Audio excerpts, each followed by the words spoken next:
ಹರೇ ರಾಮ. ಯತ್ರೈವ ಯತ್ರೈವ ಮನೋಮದೀಯಂ ತತ್ರೈವ ತತ್ರೈವ ತವ ಸ್ವರೂಪಂ. ಯತ್ರೈವ ಯತ್ರೈವ ಶಿರೋ ಮದೀಯಂ ತತ್ರೈವ ತತ್ರೈವ ಪದದ್ವಯಂ ತೇ.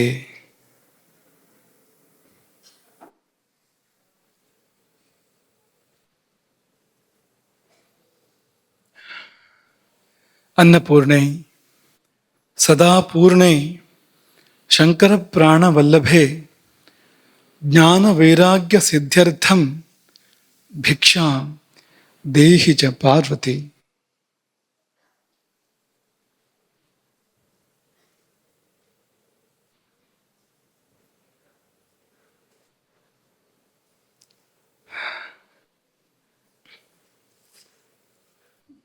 ಅನ್ನ ಬ್ರಹ್ಮ ಚಾತುರ್ಮಾಸ್ಯಕ್ಕಾಗಿ ಇಲ್ಲಿ ಸೇರಿದ ಮಕ್ಕಳಿಗೆ, ಸಣ್ಣ ಮಕ್ಕಳು, ದೊಡ್ಡ ಮಕ್ಕಳು, ಎಲ್ಲ ಮಕ್ಕಳಿಗೆ ಶುಭಾಶೀರ್ವಾದಗಳು.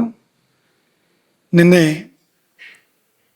ದೇಹವನ್ನು ವಾಹನಕ್ಕೆ ಹೋಲಿಸಿ, ದೇಹಾಗ್ನಿಯನ್ನು ವಾಹನಾಗ್ನಿಗೆ ಹೋಲಿಸಿ ಕೆಲವು ವಿಷಯಗಳನ್ನ ಪ್ರಸ್ತಾಪ ಮಾಡಿದ್ದೆವು. ನಮ್ಮ ಪ್ರೀತಿಯ ಮಕ್ಕಳಲ್ಲಿ ಯಾರಿಗೆ ಏನು ನೆನಪಿದೆ, ಒಂದೊಂದು ವಾಕ್ಯ, ಎರಡೆರಡು ವಾಕ್ಯದಲ್ಲಿ ನೀವು ಅದನ್ನ ಒಂದು 5-10 ನಿಮಿಷದ ಕಾಲ ಹೇಳಬೇಕು. ಹೇಳ್ತೀರಾ? ನಿಮ್ಮ ಮನಸ್ಸಿಗೆ ಏನು ಬಂದಿದೆ ನಿನ್ನೆಯ ಪ್ರವಚನದಲ್ಲಿ ಹೇಳಿ.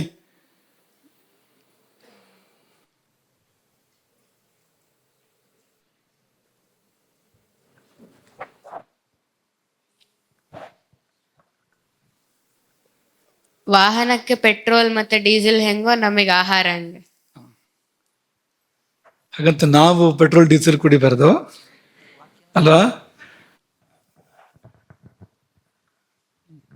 ಭಾರದ್ವಾಜರು ಒಂದು ಶಾಸ್ತ್ರವನ್ನು ರಚಿಸಿದ್ದಾರೆ. ಅದು ವಾಹನಗಳ ಬಗ್ಗೆ ಹೇಳುತ್ತೆ. ಅದು ವಿಮಾನಗಳ ಬಗ್ಗೆ ಹೇಳುತ್ತೆ. ಭರದ್ವಾಜರು ರಚನೆ ಮಾಡಿರೋದು ವೈಮಾನಿಕ ಶಾಸ್ತ್ರ, ಸಣ್ಣ ಪುಟ್ಟ ವಾಹನಗಳ ಬಗ್ಗೆ ಅಲ್ಲ. ವಿಮಾನಗಳ ವಿನ್ಯಾಸ, ರಚನೆ ನಡೆಸೋದು ಹೇಗೆ ಅನ್ನೋದನ್ನ ಹೇಳುವಂತ ಶಾಸ್ತ್ರ ಅದು. ದೇಹದಲ್ಲಿರುವ ಅಗ್ನಿ ಇದು ಅಂದ್ರೆ ನಮ್ ಅಗ್ನಿ ದೇಹ ಪರಿವರ್ತನೆ ಆಗತ್ತೆ, ಶಕ್ತಿಯನ್ನು ಮಾತ್ರ ಕೊಡುವುದಲ್ಲ ಅಂತ. ವಾಹನದ ಅಗ್ನಿ ವಾಹನಕ್ಕೆ ಶಕ್ತಿಯನ್ನು ಮಾತ್ರ ಕೊಡುತ್ತೆ. ದೇಹದ ಅಗ್ನಿ ದೇಹಕ್ಕೆ ಶಕ್ತಿ ಕೊಡೋದು ಮಾತ್ರ ಅಲ್ಲ, ಆಹಾರವನ್ನ ದೇಹವಾಗಿಯೇ ಪರಿವರ್ತನೆ ಮಾಡುತ್ತೆ.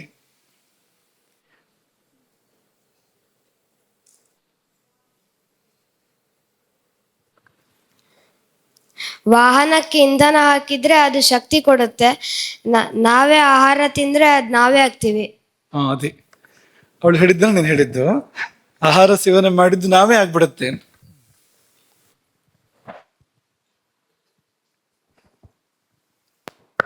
ಅಗ್ನಿ ಸರಿ ಇದ್ರೆ ತುಂಬಾ ಕಾಲ, ದೀರ್ಘಕಾಲ ಬದುಕಕ್ಕಾಗುತ್ತೆ. ಹೌದು, ಅಗ್ನಿ ಚೆನ್ನಾಗಿದ್ರೆ ದೀರ್ಘಾಯಸ್ಸು ಮತ್ತು ಆರೋಗ್ಯ.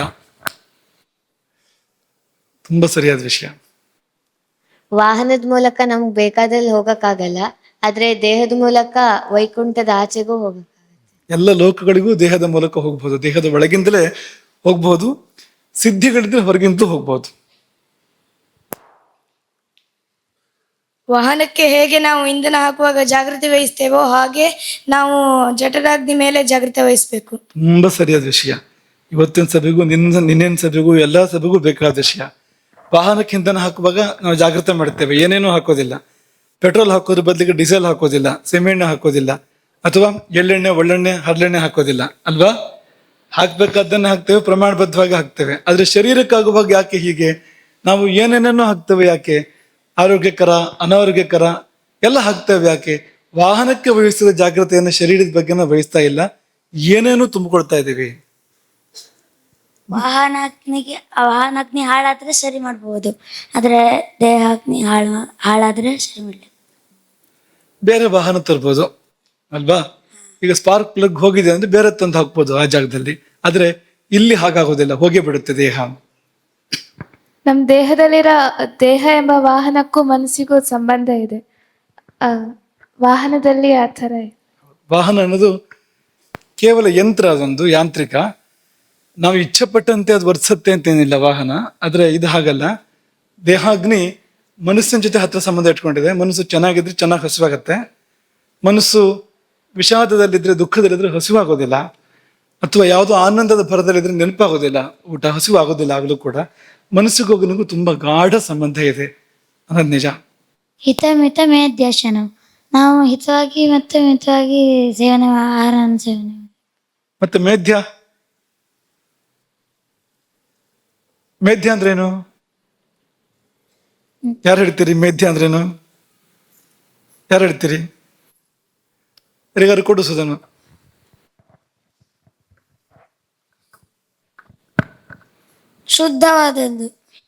ಶುದ್ಧವಾದದ್ದು, ಪವಿತ್ರವಾದದ್ದು, ದೇವರಿಗೆ ಯೋಗ್ಯವಾಗಿರುವಂಥದ್ದು, ಅಂಥದ್ದನ್ನು ಸೇವಿಸಬೇಕು. ಅಗ್ನಿಯ ಪ್ರತಿಬಿಂಬವೇ ಶರೀರ. ತುಂಬಾ ಸರಿ.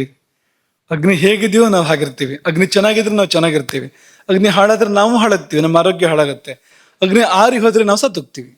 ಅಷ್ಟರ ಮಟ್ಟಿಗೆ ಅಗ್ನಿಗೂ ನಮಗೂ ಸಂಬಂಧ ಇದೆ. ಶಾಂತ ಯಜ್ಞವು ಮ್ರಿಯತೆ. ಅಗ್ನಿ ಶಾಂತವಾದ್ರೆ ಸತ್ತೋಗ್ತಾನೆ ಅಸಾಮೇನ್. ನಾವು ಸಣ್ಣ ಪುಟ್ಟ ತಪ್ಪು ಮಾಡಿದ್ರೆ ಅದು ವಾಹನ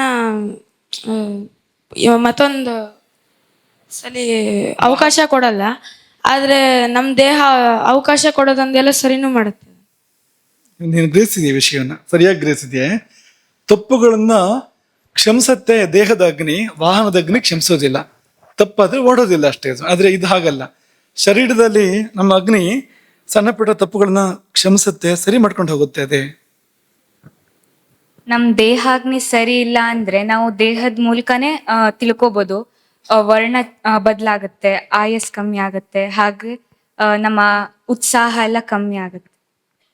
ಸರಿ ಇದೆ. ಒಂಚೂರು ಮುಂದೆ ಯೋಚನೆ ಮಾಡಿ ಹೇಳ್ತಾ ಇದೆಯಾ, ದೇಹಾಗ್ನಿ ವ್ಯತ್ಯಾಸವನ್ನ ದೇಹದ ಮೂಲಕ ತಿಳ್ಕೊಳಕ್ ಸಾಧ್ಯ ಇದೆ ಅಂತ. ಹೊಟ್ಟೆಲ್ಲೇ ಗೊತ್ತಾಗ್ಬಿಡುತ್ತೆ ನಮಗದು.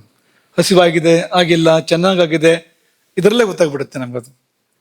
ನೈವೇದ್ಯದ ಪದ್ಧತಿ ಯಾಕೆ ಬಂತು ಅಂತ. ನೈವೇದ್ಯದ ಪದ್ಧತಿ ಯಾಕೆ ಬಂತು ಅಂತ, ನಮ್ಮ ದೇಹದಲ್ಲಿರುವ ದಿವ್ಯ ಶಕ್ತಿಯ ಕೇಂದ್ರ ಜಾಗೃತ ಆಗಕ್ಕೆ ಸಹಾಯ ಮಾಡುತ್ತೆ. ವಿಶಿಷ್ಟವಾದ ದಿನದಲ್ಲಿ ವಿಶಿಷ್ಟವಾದ ಆಹಾರ. ಸೂರ್ಯ. ಸರಿಯಾಗಿ ಹೇಳಿದೆ. ಹಬ್ಬ ಹರಿದಿನಗಳಲ್ಲಿ ಆಯಾ ದೇವರಿಗೆ ಇಂತಿಂತ ನೈವೇದ್ಯ ಮಾಡಬೇಕು ಅಂತ ಯಾಕೆ ಬಂತು ಅಂದ್ರೆ, ನಮ್ಮೊಳಗಿನ ಆಯಾ ದೇವತೆಯ ಕೇಂದ್ರವನ್ನ ಅದು ತೆರೆದು ಕೊಡೋದ್ರಿಂದ. ಗಣಪತಿ ಹಬ್ಬ ಅಂದ್ರೆ ಗಣಪತಿಗೆ ಇಂತಿಂತ ನೈವೇದ್ಯ ಅಂತಿದೆ. ರಾಮನವಮಿ ಅಂದ್ರೆ ರಾಮನಿಗೆ ಯಾವ ನೈವೇದ್ಯ ಅಂತಿದೆ. ಅವು ನಮ್ಮೊಳಗಿನ ಆಯಾ ದೇವರ ಕೇಂದ್ರವನ್ನು ತೆರೆದು ನಮ್ಗೆ ಆ ದೇವರ ದರ್ಶನ ಮಾಡಿಕೊಡೋದಕ್ಕೆ, ಅನುಗ್ರಹ ಪಡೆಯೋದಕ್ಕೆ ಅವಕಾಶ ಮಾಡಿಕೊಡುತ್ತೆ. ಸರಿ ಇದೆ. ಯೋಗದ ಒಂದು ದೇಹ ಆಗ್ಲಿ ವಾಹನ ಆಗ್ಲಿ ಸಾರಾಂಶ ಹೇಳಿ ಸ್ನೇಹಾಂಶ ಬೇಕಾಗುತ್ತೆ. ಸ್ನೇಹ ಅಂಶ ಬೇಕಾಗತ್ತೆ, ಜಿಡ್ಡಿನ ಅಂಶ, ಎಣ್ಣೆ ಅಂಶ ಅದಕ್ಕೂ ಬೇಕು, ಇದಕ್ಕೂ ಬೇಕು, ದೇಹಕ್ಕೂ ಬೇಕು, ವಾಹನಕ್ಕೂ ಬೇಕು. ಇವಾಗೆಲ್ಲ ಪ್ರಪಂಚವನ್ನ ಕಂಡುಹಿಡಿಯಕ್ ಹೋದ್ರೆ ನಮ್ಮ ಪ್ರಾಚೀನರು ಈ ದೇಹದಲ್ಲಿ ಏನಿದೆ ಅನ್ನೋದನ್ನು ಕಂಡುಹಿಡಿದ್ರು. ಪ್ರಾಚೀನರದು ಅಂತರ್ಮುಖವಾದ ಅನ್ವೇಷಣೆಗಳು, ನವೀನರದು ಬಹಿರ್ಮುಖವಾದ ಅನ್ವೇಷಣೆಗಳು. ಇಲ್ಲೇ ಒಳಗೆ ಹುಡುಕಿದ್ದಾರೆ ಪ್ರಾಚೀನರು. ತುಂಬಾ ಸತ್ಯಗಳನ್ನು ಕಂಡುಕೊಂಡಿದ್ದಾರೆ. ನವೀನರು ಅವರ ಹುಡುಕಾಟ ಹೊರಗಡೆಗೆ. ಆಧುನಿಕ ಅನ್ವೇಷಣೆಗಳನ್ನು ಬಹಿರ್ಮುಖ ಅನ್ನೋದು ನಿಜ. ಅಗ್ನಿ ಕೆಟ್ಟರೆ ನಾವು ರೋಗಿ ಆಗ್ತೀವಿ. ಸರಿ ಇದೆ. ಚೆನ್ನಾಗಿದ್ರೆ ಚೆನ್ನಾಗಿರ್ತೀವಿ. ಆಯಸ್ಸು ಹಾಗೂ ಬಣ್ಣ, ಬಲ ಮತ್ತೆ ಸ್ವಾಸ್ಥ್ಯ, ಉತ್ಸಾಹ, ವೃತ್ತಿ, ಕಾಂತಿ, ಓಜಸ್ಸು, ತೇಜಸ್ಸು ಹಾಗೂ ಜಾಠರಾಗ್ನಿ ಬಿಟ್ಟು ಉಳಿದ ಅಗ್ನಿಗಳು ಮತ್ತೆ ಪ್ರಾಣಾದಿ ವಾಯುಗಳೆಲ್ಲ ಅಗ್ನಿನೇ ಮೂಲ ಅವುಗಳಿಗೆ. ಭೇಷ್ ಅನ್ನೋದು ಬೇರೆ ದಾರಿನೇ ಇಲ್ಲ. ಈ ಶ್ಲೋಕ ಅನುವಾದ ಮಾಡಿ ಹೇಳ್ತಾ ಇದ್ದೀನಿ ನಿಂತ್ಕೊಂಡು. ನೋಡಿದೇನೆ ನಿನ್ನೆ ಹೇಳಿದ ಶ್ಲೋಕವನ್ನ, ಅದನ್ನ ಏನೂ ನೋಡಿದೇನೆ ಪೂರ್ತಿ ಹಾಕಿ ಹೇಳೋಕೆ ಸುಲಭ ಇಲ್ಲ. ಭೇಷ್, ಸಂತೋಷ ಆಯ್ತು. ಈಗ ಕೈ ಎತ್ತೋರಿಗೆ ಸಾಕು ಸದನ್ವ, ಅದು ಆದ್ಮೇಲೆ ವಾಪಸ್ ತಗೊಂಡ್ಬಿಡು, ಸಾಕು ಅಷ್ಟು.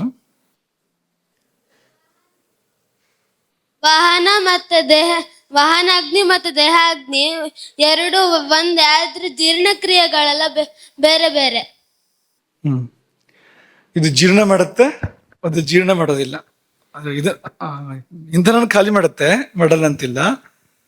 ಜೀರ್ಣಕ್ರಿಯೆ ಏನಾಗುತ್ತೆ ಆ ತರಹ ಮಾಡೋದಿಲ್ಲ ಅದು. ನಾವು ಸರಿಯಾಗಿ ಊಟ ಮಾಡಿದ್ರೆ ಎಷ್ಟೋ ದೋಷಗಳೆಲ್ಲ ನಮ್ಮಿಂದ ಹೋಗುತ್ತೆ. ಎಷ್ಟರ ಮಟ್ಟಿಗೆ ಅಂದ್ರೆ ಹಿಂದಿನ ಜನ್ಮದ್ ಮಾಡಿದ ಪಾಪಗಳು ಹೋಗುತ್ತೆ. ನಿನಗೆ ಸರಿಯಾಗಿ ನೆನಪಿದೆ ನಾನು ಹೇಳಿದ್ದು. ಇವತ್ತು ನಿನ್ನೆ ಅಲ್ಲ, ಹಿಂದಿನ ಜನ್ಮದ ಪಾಪಗಳು ಕೂಡ ಸರಿಯಾದ ಆಹಾರ ಸೇವನೆಯಿಂದ ಹೋಗಬಹುದು. ಮೇಧ್ಯ ಅಂತ ಬಂತಲ್ಲ, ಆ ಮೇಧ್ಯವಾದ ಆಹಾರ ಸೇವನೆ ಮಾಡ್ತಾ ಹೋದ್ರೆ, ಪವಿತ್ರವಾದ ಭಗವದ್ರ್ಪಿತವಾದ ಆಹಾರ ಸೇವನೆ ಮಾಡ್ತಾ ಹೋದ್ರೆ ಜನ್ಮ ಜನ್ಮಾಂತರದ ಪಾಪಗಳನ್ನು ತೊಳೆಯುತ್ತೆ. ಅದು ಒಳಗೆ ಹೋಗಿ ದೇಹವನ್ನ ಮನಸ್ಸನ್ನ ಶುದ್ಧ ಮಾಡುತ್ತೆ. ಆಹಾರ ಒಂಥರ ಒಳಗೊಳಗೆ ಮಾಡಬಹುದಾದ ಸ್ನಾನ, ಆಹಾರದ ಮೂಲಕ ಮಾಡಬಹುದಾದ ಸ್ನಾನ ಅದು. ಒಬ್ಬ ಸತ್ತಿದಾನ ಅಂದ್ರೆ ಅವನ್ನ 2 ಭೂತಗಳಿಂದ ನೋಡ್ಬೋದು. ಒಂದು ವಾಯು ಮತ್ತೆ ಇನ್ನೊಂದು ಅಗ್ನಿ. ಅಗ್ನಿಯೇ ಮೇಲು, ಯಾಕಂದ್ರೆ ಹಿಂದಿನ ಕಾಲದಲ್ಲಿ ವಾಯುನ ತಡೆ ಹಿಡ್ಕೊಳ್ಳೋ ಶಕ್ತಿ ಇತ್ತು. ಹಾ, ಈಗಲೂ ಯಾರಿಗಾದ್ರೂ ಇರಬಹುದು, ಒಂದು ಸ್ವಲ್ಪ ಹೊತ್ತು ಉಸಿರು ಕಟ್ಟಬಹುದು.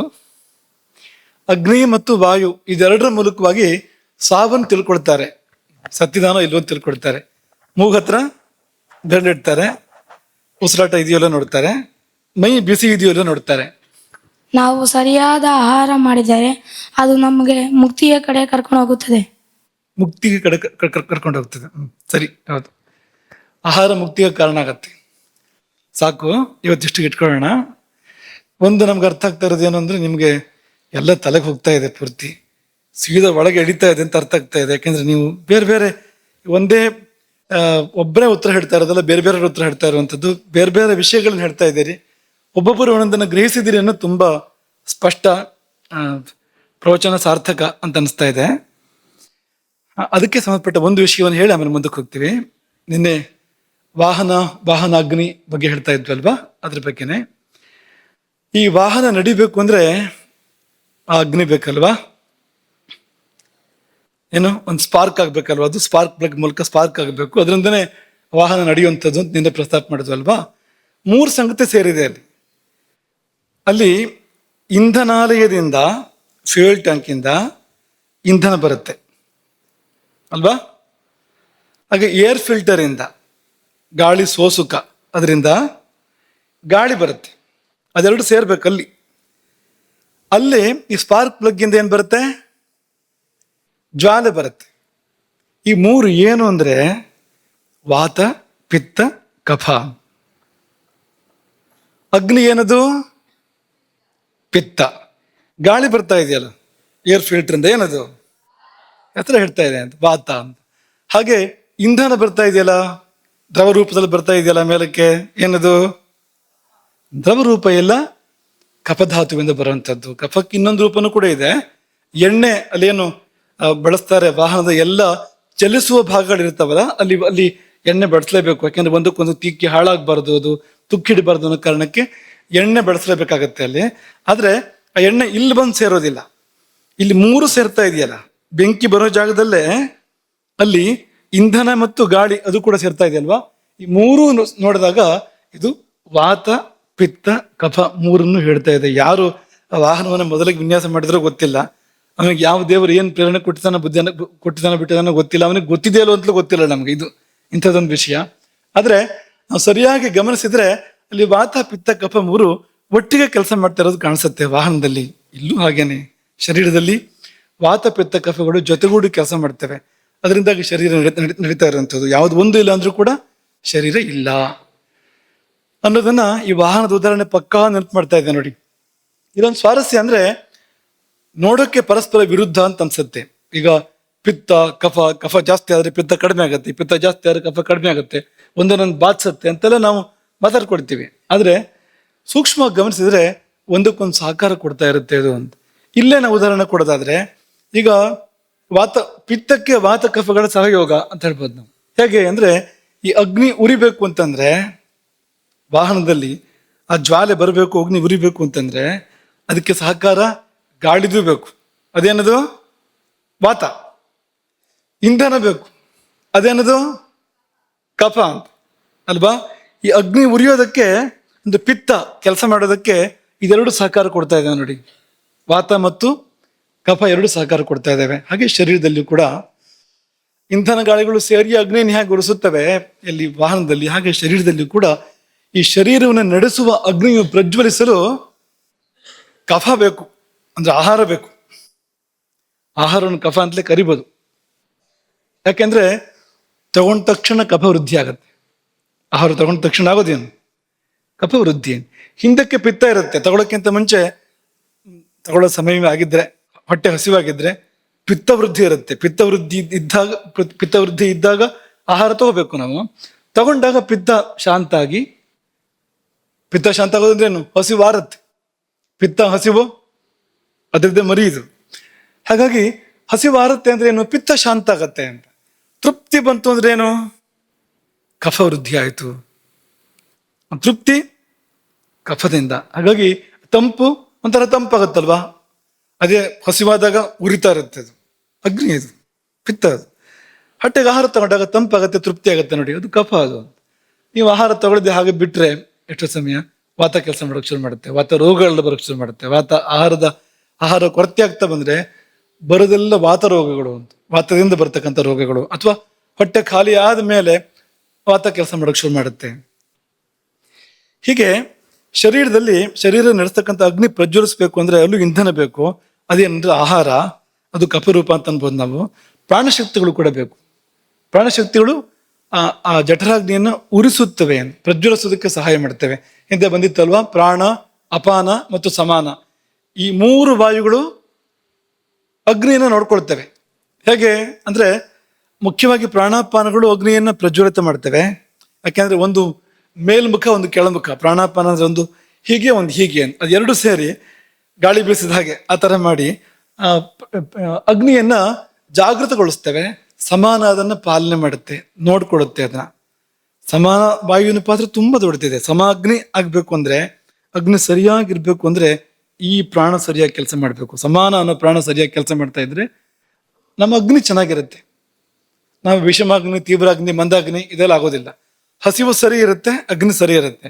ಆ ವಾಯು ಕೆಲಸ ಮಾಡ್ತಾ ಇರಬೇಕು. ನಾಭಿಮಂಡಲದಲ್ಲಿ ವಾಸ ಮಾಡ್ತಕ್ಕಂಥ ಸಮಾನ ಎಂಬ ವಾಯು ಕೆಲಸ ಮಾಡ್ತಾ ಇರಬೇಕು ಚೆನ್ನಾಗಿ, ಸರಿಯಾಗಿ ಅಂತ. ಹಾಗಾಗಿ ಅಲ್ಲಿ ವಾತವೂ ಬೇಕು. ಪ್ರಾಣಶಕ್ತಿಯಿಂದ ಏನು? ವಾತವೇ, ಅದು ಬೇರೆ ಏನೂ ಅಲ್ಲ. ಈ ಶರೀರದಲ್ಲಿ ಅಗ್ನಿ ಹೇಗೆ ವ್ಯಕ್ತ ಆಗಿದೆ ಅಂದ್ರೆ ಮೈ ಬಿಸಿ. ವಾತ ಹೇಗೆ ವ್ಯಕ್ತ ಆಗಿದೆ ಅಂದ್ರೆ ಉಸಿರಾಟ. ಮತ್ತೆ ಕಫ ಹೇಗೆ ವ್ಯಕ್ತ ಆಗಿದೆ ಅಂದ್ರೆ ಇಲ್ಲಿರ್ತಕ್ಕಂಥ ಜಲಾಂಶ, ತಂಪು, ತೇವಾಂಶ ಎಲ್ಲ ಇದೆಯಲ್ಲ, ಹಿಡ್ಕೊಂಡಿದೆ ಶರೀರ ನೋಡಿ. ಅದೆಲ್ಲ ಅದರಿಂದಾಗಿ. ಹಿಡ್ಕೋಬೇಕು ಅಂದ್ರೆ ಕಫ ಬೇಕು. ಅದಕ್ಕೆ ಅಂಟು ಅನ್ನೋದು ಕಫದಿಂದಲೇ ಬರುವಂಥದ್ದು. ಹೀಗೆ ಇದಿಷ್ಟು ನಿನ್ನೆಯ ವಿಷಯದ ಶೇಷಗಳು. ಆಮೇಲೆ ನಿನ್ನೆ ಒಂದು ಪ್ರಸ್ತುತಿ ತೋರಿಸಿತ್ತು, ವಾಹನಕ್ಕೂ ಮತ್ತು ಶರೀರಕ್ಕೂ ಹೋಲಿಕೆ ಮಾಡಿ ಒಂದು ಪ್ರಸ್ತುತಿಯನ್ನು ತೋರಿಸಿತ್ತು. ಚಿಕ್ಕ ದೃಶ್ಯಾವಳಿ, ವಿಡಿಯೋ ಅದನ್ನು ತೋರಿಸಿತ್ತು.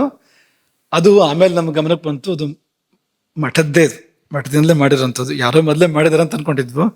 ನಮ್ಮ ಪ್ರಶಾಸನಾಧಿಕಾರಿಗಳು ತಮ್ಮ ಪತ್ನಿ ಮೂಲಕ ಮಾಡಿಸಿದ್ದಾರೆ ಅಂತ ಆಮೇಲೆ ಗೊತ್ತಾಯ್ತು ನಮಗೆ. ಮಠಕ್ಕಾಗಿ ಇಲ್ಲಿಂದಲೇ ಈ ಕಲ್ಪನೆ ಮೊದಲೇ ಯಾರಿಗೂ ಬಂದಿದೆ ಅಂತ ಅನ್ಕೊಂಡಿದ್ವಿ ನಾವು. ಇರಬಹುದು, ಅದು ಗೊತ್ತಿರುವಂತ ಇಲ್ಲ. ಆ ಪ್ರಸ್ತುತಿ ಮಠಕ್ಕೆ ಸಂಬಂಧಪಟ್ಟಿದ್ದು ಅಂತ. ಈಗ ಇವತ್ತಿನ ವಿಷಯಕ್ಕೆ ಮುಂದುವರಿಯೋಣ. ಅಗ್ನಿ ಬಗ್ಗೆನೇ ಮಾತಾಡೋಣ. ಅಗ್ನಿ ಅಂದ್ರೆ ಹಸಿವು, ಹಸಿವು ಅಂದ್ರೆ ಅಗ್ನಿ, ಸರಿನಾ? ಅಲ್ಲ, ಅಗ್ನಿಯಿಂದ ಹಸಿವು, ಹಸಿವಿನ ಮೂಲ ಅಗ್ನಿ. ಅಗ್ನಿಯ ಒಂದು ಅಭಿವ್ಯಕ್ತಿ ಅದು ಹಸಿವು ಅಂತಂದ್ರೆ. ಅಗ್ನಿಗೆ ನಾನಾ ಪ್ರಕಾರದ ಅಭಿವ್ಯಕ್ತಿಗಳಿದೆ. ಈ ಮೈ ಬಿಸಿ ಅನ್ನೋದು ಕೂಡ ಅದೇ. ನಾವು ಹೇಳಿದ್ವಲ್ವಾ, ಕಣ್ಣು ನೋಡ್ತಾ ಇದೆಯಲ್ಲ, ಅದು ಅಗ್ನಿನೇ. ಅದು ಆಲೋಚಕ ಅಗ್ನಿ ಅಂತ ಕರೀತಾರೆ ಅದನ್ನ. ಚರ್ಮ ಹೊಳಿತಾ ಇದ್ರೆ ಅಲ್ಲಿ ಅಗ್ನಿ ಕೆಲಸ ಮಾಡ್ತಾ ಇದೆ ಅಂತ ಅರ್ಥ ಅದಕ್ಕೆ. ಹಾಗಾಗಿ ಅಗ್ನಿಯ ಒಂದು ಅಭಿವ್ಯಕ್ತಿ ಅದು, ಆ ಹಸಿವು ಅನ್ನೋಂಥದ್ದು. ಹಸಿವೇ ಅಗ್ನಿ ಅಂತಲ್ಲ, ಅಗ್ನಿಯಿಂದ ಹಸಿವು ಅಂತ, ಅದ್ರ ಮರಿ ಅಂತ ಅನ್ಕೋಬಹುದು ಅಂತ. ಅದ್ರ ಬಗ್ಗೆ ನಾವು ಮಾತಾಡ್ತಾ ಇದ್ದೀವಿ. ಈ ಶಾಸ್ತ್ರ ಗೀಸ್ತ್ರ ಇದೆಲ್ಲ ಓದ್ಕೊಡದೇ ಇದ್ದವನು, ಅಥವಾ ಪರಂಪರೆ, ನಮ್ಮ ಭಾರತೀಯ ಪದ್ಧತಿಗಳು, ಸಂಪ್ರದಾಯ ಗೊತ್ತಿಲ್ಲದೆ ಇದ್ದವನು, ಅವನಿಗೆ ಅಗ್ನಿ ಅಂದ್ರೆ ಏನ್ ಹಾಗಂದ್ರೆ ಅಂತ ಕೇಳ್ತಾನೆ ಅಲ್ವಾ? ಅಗ್ನಿಯೂ ಇಲ್ಲ, ಮಣ್ಣು ಇಲ್ಲ ಅಂತ ಹೇಳ್ತಾನೆ. ಆಮೇಲೆ ಸ್ವಲ್ಪ ಅವನೇನಾದ್ರು ಅಡ್ಡದಾರಲ್ಲಿ ಯೋಚನೆ ಮಾಡುವನಾದ್ರೆ, ವಿಷಯ ತಗೊಳ್ಳೋನಲ್ಲ ಅಂತಾದ್ರೆ, ಅವನು ವಿಚಾರ ಮಾಡೋಕ್ಕಿಂತ ಮುಂಚೆನೆ ಅಗ್ನಿಯೂ ಇಲ್ಲ, ಮಣ್ಣು ಇಲ್ಲ ಅಂತ. ಮಣ್ಣು ಇದೆ, ಅಗ್ನಿಯೂ ಇದೆ, ಶರೀರದಲ್ಲಿ ಅಲ್ಲೋದು ಇದೆ, ಅದು ಬೇರೆ ಮಾತದು. ಅವನು ಹಾಗಂತಾನೆ. ಹಾಗಾಗಿ ಅಗ್ನಿ ಇದೆಯೋ ಇಲ್ವೋ ಅನ್ನೋದನ್ನ ನಾವು ವಿಚಾರ ಮಾಡಬೇಕು. ಅರ್ಥ ಆಗ್ಬೇಕಲ್ವಾ, ಅಗ್ನಿ ಇದೆಯೋ ಇಲ್ವೋ ಅಂತ. ಇಷ್ಟಂತೂ ಸತ್ಯ, ಏನೋ ಒಂದಿದೆ ನಮ್ಮೊಳಗೆ, ಏನೋ ಒಂದಿದೆ ನಮ್ಮೊಳಗೆ. ಯಾಕೆ ಅಂದ್ರೆ ಈ ಮೈ ಬೆಚ್ಚಗಿದೆಯಲ್ಲ, ಮೈ ಬೆಚ್ಚಗಿರುವಂಥದ್ದು ಏನೋ ಒಂದು ಒಳಗಿರ್ಬೇಕಲ್ಲ, ಯಾವುದೋ ಒಂದು ಅಂಶ ಈ ನಮ್ಮ ಮೈಯನ್ನು ಬೆಚ್ಚಗಿಟ್ಟಿರ್ಬೇಕಲ್ಲ. ಏನದು ಆಲೋಚನೆ ಮಾಡಿ. ಸಾಯಣ ಭಾಷ್ಯ, ನಾರಾಯಣ ಸೂಕ್ತಕ್ಕಿರುವ ಸಾಯಣ ಭಾಷ್ಯ ಏನ್ ಹೇಳುತ್ತೆ ಅಂದ್ರೆ, ಸೋಯಂ ಶರೀರಗತ ಸಂತಾಪ ಅಗ್ನಿ ಸದ್ಭಾವೇ ಲಿಂಗಂ. ಎಲ್ಲ ವೇದಗಳಿಗೂ ಸಾಯಣದ ಭಾಷ್ಯ ಬರೆದಿದ್ದಾರೆ. ವೇದ ಭಾಷ್ಯ ಸಾಯಣರದ್ದು ತುಂಬಾ ಕೆಲವು ಜಾಗದಲ್ಲಿ ತುಂಬಾ ಅದ್ಭುತವಾಗಿ ಇದೆ ಆ ಭಾಷ್ಯ. ಅದು ಇಲ್ಲಿ ಈ ನಾರಾಯಣ ಸೂಕ್ತಕ್ಕೂ ತುಂಬಾ ಚೆನ್ನಾಗಿರೋ ಭಾಷ್ಯ ಬರೆದಿದ್ದಾರೆ ಅವರು.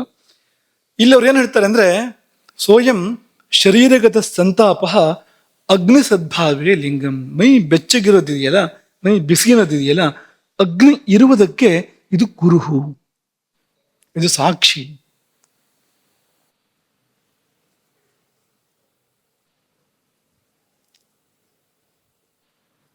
ಸಮಯ ಸಮಯಕ್ಕೆ ಹಸಿವಾಗ್ತಾ ಇದೆ.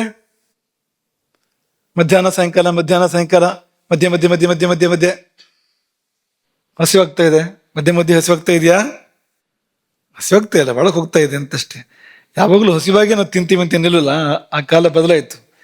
ಹಳೆ ಕಾಲದ ನಿಯಮ ಏನಂದ್ರೆ ಹಸಿವಾಗದೆ ಊಟ ಮಾಡಬಾರ್ದು, ಅವನು ಹಸಿವಾದ್ರೆ ಮಾತ್ರನೇ ಊಟ ಮಾಡಬೇಕು ಅಂತ ನಿಯಮ ಇರುವಂಥದ್ದು. ಈಗ ಹಾಗೇನಿಲ್ಲ. ತಿನ್ಬೇಕು ಅನಿಸ್ತು ತಿಂದೆ, ಜೊತೆಗೆ ತಿಂದೆ. ಅವ್ರು ತಿಂತಾ ಇದ್ದಾರೆ, ನಾನು ತಿಂದೆ. ಅವ್ರು ಯಾಕೆ ತಿಂತಾ ಇದ್ರು, ಇವ್ನ ಯಾಕೆ, ಒಂದಕ್ಕೊಂದು ಸಂಬಂಧವೇ ಇಲ್ಲ. ನಾನು ತಿಂದೆ, ಹೇಗೆಲ್ಲ ತಿಂತೀವಿ ನಾವು. ಆದ್ರೆ ನ್ಯಾಯವಾಗಿ ಹಸಿವಾಗ್ಬೇಕು, ಊಟ ಮಾಡಬೇಕು. ಹಸಿವಾಗ್ತಾ ಇದೆಯಲ್ಲ, ಏನೋ ಒಂದಿದೆ ಅದ್ರ ಹಿಂದ್ಗಡೆಗೆ, ಹಸಿವಿನ ಹಿಂದೆ ಅನುಭವಕ್ಕೆ ಬರ್ತಾ ಇರುವಂಥದ್ದು ಇದೆರಡು ಕೂಡ. ಈ ಬಿಸಿ ಅನುಭವಕ್ಕೆ ಬರ್ತಾ ಇದೆ, ಮೈ ಬಿಸಿ ಅನುಭವಕ್ಕೆ ಬರ್ತಾ ಇದೆ, ಹಸಿವು ಕೂಡ ಅನುಭವಕ್ಕೆ ಬರ್ತಾ ಇರುವಂಥದ್ದು. ಹಾಗೆ ಇನ್ನೊಂದೇನಪ್ಪಾ ಅಂದ್ರೆ, ಈ ಒಳಗೆ ಹೋದ ಆಹಾರ ಮಾಯ ಆಗ್ತಾ ಇದೆ. ಅದೊಂದು, ಈ ನಾವು ತಗೊಂಡು ಆಹಾರನೆಲ್ಲ ಗುಡ್ಡೆ ಹಾಕಿದ್ರೆ ಅದು ನಿಜವಾಗ್ಲೂ ಒಂದು ಮಹಾಪರ್ವತವೇ ಆಗುತ್ತೆ. ನಮ್ಮ ಇಡೀ ಜೀವನದಲ್ಲಿ ನಾವು ತಗೊಂಡು ಆಹಾರನೇ ಒಂದ್ ವೇಳೆ ರಾಶಿ ಹಾಕಿದ್ರೆ, ಅದೇ ಪ್ರಮಾಣ ರಾಶಿ ಹಾಕಿದ್ರೆ ಬೆಟ್ಟವೇ ಆಗತ್ತೆ. ಅನ್ನಂ ಪರ್ವತ ರೂಪೇಣ ತ್ರಾಹಿಮಾಂ ಪರಮೇಶ್ವರಿ ಅಂತ ಅನ್ನೋ ತರ ಆಗತ್ತೆ ಅದು. ಆಮೇಲೆ ಹಾಗಾಗಿ ಇಷ್ಟು ಗುಡ್ಡೆ ಅನ್ನ ಕುಡಿದ ನೀರು ಅಂದ್ರೆ ಹೊಳೆ ಹರಿಬೋದು. ನಾವು ಕುಡಿದ ನೀರೆಲ್ಲ ಒಂದ್ ವೇಳೆ ಹಾಗೆ ಸೇರ್ಸಿ ಹರಿಸಿದ್ರೆ ಹೊಳೆ ಹರಿಬೋದು ಅಂತ. ಇಷ್ಟು ಎಲ್ಲ ಹೋಯ್ತದು ಅಂತ. ಏನಾಯ್ತದು? ಏನೋ ಒಂದಿದೆ ಒಳಗೆ ಕೂತ್ಕೊಂಡು ಇದನ್ನೆಲ್ಲ ಮಾಯ ಮಾಡ್ತಾ ಇದೆ, ಅಥವಾ ಇನ್ನೇನೋ ಮಾಡ್ತಾ ಇದೆ, ತಗೊಂಡು ಮತ್ತೇನೋ ಮಾಡ್ತಾ ಇದೆ. ಅದು ಅಂಥದ್ದು ಏನೋ ಒಂದು ಒಳಗಿದೆ. ಅದು ಏನಿದೆಯೋ ಅದನ್ನ ಹಿರಿಯರು ಅಗ್ನಿ ಎಂಬುದಾಗಿ ಕರೆದರು. ಇದರ ಮೂಲ ಇದೇ ಅಲ್ಲ. ಈ ಮೈ ಬೆಚ್ಚಗಿರುವುದ್ರ ಹಿಂದಿರುವ ಶಕ್ತಿ, ಅಥವಾ ಹಸಿವಿನ ಹಿಂದಿರುವ ಶಕ್ತಿ, ಅಥವಾ ಆಹಾರ ಜೀರ್ಣವಾಗ್ತಾ ಇದೆಯಲ್ಲ, ಆಹಾರ ಮಾಯ ಆಗ್ತಾ ಇದೆಯಲ್ಲ, ಅದನ್ನು ಮಾಯ ಮಾಡ್ತಾ ಇರುವಂತ ಶಕ್ತಿ, ಅದನ್ನೇ ಹಿರಿಯರು ಅಗ್ನಿ ಅಂತ ಕರೆದ್ರು. ಈ ಹೊಟ್ಟೆ ಒಳಗೆ ಹೋಗಿ ಇದನ್ನು ಮಾಯ ಮಾಡೋದನ್ನ ನವೀನರು ಅದನ್ನ ಸ್ಟೊಮಕ್ ಆಸಿಡ್ ಅಂತ ಕರೀತಾರೆ ಅಲ್ವಾ? ಆಸಿಡ್ ಅಂತ ಕರೀತಾರೆ ಅದನ್ನ, ಸ್ಟೊಮಕ್ ಆಸಿಡ್ ಅಂತ. ನೀವೇನು ಅಗ್ನಿ ಅಂತ ಹೇಳ್ತೀರಿ, ಅದೇನಿಲ್ಲ, ಅದೊಂದು ಆಸಿಡ್ ಅಂತ ಅಂದ್ರೆ ಹಾಗೆ ಹೇಳ್ತಾರೆ ಅಂತಲ್ಲ ಅವ್ರೇನು. ಇದನ್ನ ಅವ್ರು ಆಸಿಡ್ ಅಂತ ಕರೀತಾರೆ. ಅವರು ಆಸಿಡ್ ಅಂದ್ರೂ ಕೂಡ ಅಗ್ನಿಯದೇ ಒಂದು ರೂಪ ಅದು. ಯಾಕೆಂದ್ರೆ ಆಸಿಡ್ಗೆ ಸುಡುವ ಗುಣ ಇದೆ ನೋಡಿ ಅಲ್ವಾ? ಮುಖಕ್ಕೆ ಆಸಿಡ್ ಹಾಕಿದ್ರೆ ಒಂದು ಬರ್ತಾ ಇರತ್ತಲ್ಲ ಪತ್ರಿಕೆಗಳಲ್ಲಿ, ಆಸಿಡ್ ಯಾಕೆ ಹಾಕ್ತಾರೆ? ಅದು ತಣ್ಣೀರ್ ನಂಗೆ ತಂಪಾಗತ್ತೆ ಮುಖಕ್ಕೆ ಬಿದ್ದು ಅಂತಂದ್ರೆ ಆಸಿಡ್ ಯಾಕೆ ಹಾಕ್ತಾರೆ? ಸುಡುತ್ತೆ ಮುಖನ ಅದು. ಹಾಗಾಗಿ ಆಸಿಡ್ ಅಂತ ಹೇಳೋದು. ಹಾಗಾಗಿ ಅವ್ರು ಆಸಿಡ್ ಅಂತ ಯಾವಾಗ ಹೇಳಿದ್ರೋ ಅದಕ್ಕೆ ಆ ಶಕ್ತಿ ಇದೆಯಲ್ಲ, ತನ್ನೊಳಗೆ ಬಂದಂತ ಆಹಾರವನ್ನ, ಅದು ನೀರಿದೆ, ತುಪ್ಪ, ಎಣ್ಣೆ ಇದೆ, ಇಂಥದ್ದೆಲ್ಲ ಇದೆ, ಅದನ್ನ ವಿಭಜಿಸಿ ಅದನ್ನ ರೂಪಾಂತರ ಮಾಡೋ ಶಕ್ತಿ ಇದೆಯಲ್ಲ ಅದಕ್ಕೆ. ಅದು ಆಸಿಡ್ ಅಲ್ಲದೆ ಬೇರೆ ಏನೂ ಅಲ್ಲ. ಅದು ಗ್ಯಾಸ್ಟ್ರಿಕ್ ಜ್ಯೂಸ್ ಅಂತ ಹೇಳಿ, ಸ್ಟೊಮಕ್ ಆಸಿಡ್ ಅಂತ ಹೇಳಿ, ಅದು ಅಗ್ನಿಯದೇ ಮತ್ತೊಂದು ಹೆಸರಾಯಿತು ಹೊರತು ಬೇರೆ ಏನೂ ಇಲ್ಲ. ಹಾಗಾಗಿ ಏನೋ ಒಂದಿದೆ, ಅದಂತೂ ಖಂಡಿತ. ಅದನ್ನ ನೀವು ಬೇರೆ ಬೇರೆ ಹೆಸರನ್ನು ಕರಿಬೋದು, ನೀವು ಆಸಿಡ್ ಅಂತ ಕರಿಬೋದು ಬೇಕಾದ್ರೆ, ಆಸಿಡ್ ಹಿಂದಿರ್ತಕ್ಕಂಥ ಪಿತ್ತ ದ್ರವ, ಅದ್ರ ಹಿಂದಿರ್ತಕ್ಕಂಥ ಶಕ್ತಿ ಅಂತ ಕರಿಬೋದು ಬೇಕಾದ್ರೆ. ಏನೋ ಒಂದಿದೆ ಅನ್ನೋದಂತೂ ಸ್ಪಷ್ಟ. ಅದು ಏನು?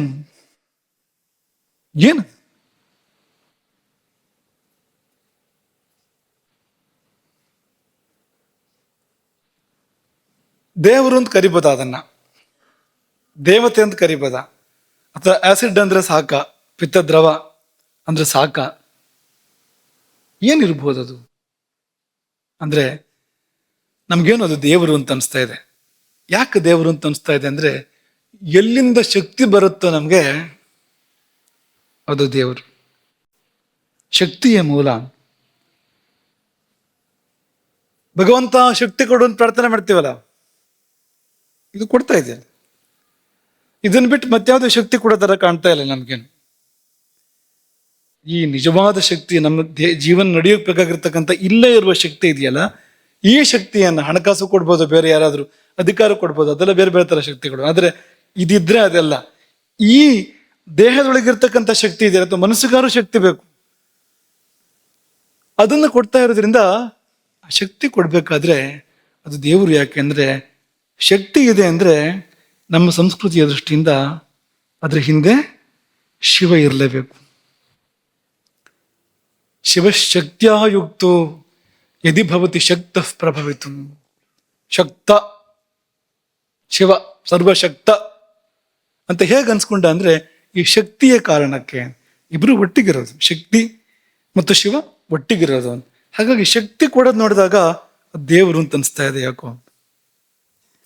ಸಂಸ್ಕೃತಿ ದೃಷ್ಟಿಯಿಂದ ಹೇಳ್ತಾ ಇರೋಂಥದ್ದು ನಾವು ಇದು. ಮತ್ತೆ ಸಂಸ್ಕೃತಿ ದೃಷ್ಟಿಯಿಂದಲೇ ಹೇಳ್ಬೇಕು ದೇವರು ಅಂತ ಅನ್ನೋದನ್ನ. ಬೇರೆ ದೃಷ್ಟಿ, ಆ ದೃಷ್ಟಿ ಅದಕ್ಕೆ ದೃಷ್ಟಿನೇ ಇಲ್ಲ. ದೇವರನ್ನು ಗುರುತಿಸ್ತಕ್ಕಂಥ ದೃಷ್ಟಿ ಬೇರೆ ವಿಜ್ಞಾನಗಳಿಗೆ, ಆಧುನಿಕ ವಿಜ್ಞಾನಕ್ಕೂ ಮತ್ತೊಂದಕ್ಕೂ ಇಲ್ಲ. ಅಷ್ಟು ದೂರ ಬಂದಿಲ್ಲ ಅವರಿನ್ನೂ ಅಂತ.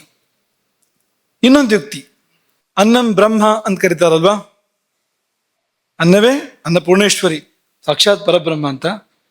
ಅದನ್ನೇ ಜೀರ್ಣ ಮಾಡಬೇಕು ಅಂದ್ರೆ ಇದೇನೋ ಇದೊಂದು ಬ್ರಹ್ಮವೇ ಆಗಿರ್ಬೇಕಲ್ವಾ. ಬ್ರಹ್ಮರೂಪವಾದ ಅನ್ನವನ್ನೇ ಜೀರ್ಣ ಮಾಡುತ್ತೆ ಅಂತ ಆದ್ರೆ ಅದು ಅದಕ್ಕಿಂತ ಕಡಿಮೆ ಅಂತೂ ಅಲ್ಲ ಯೋಗ್ಯತೆಯಲ್ಲಿ ಅಂತ ತುಂಬಾ ಸ್ಪಷ್ಟ ಅಲ್ವಾ. ಹಾಗೂ ಇದು ಬ್ರಹ್ಮ, ಇದು ದೇವರು ಅಂತಲೇ ಅನ್ಸತ್ತೆ.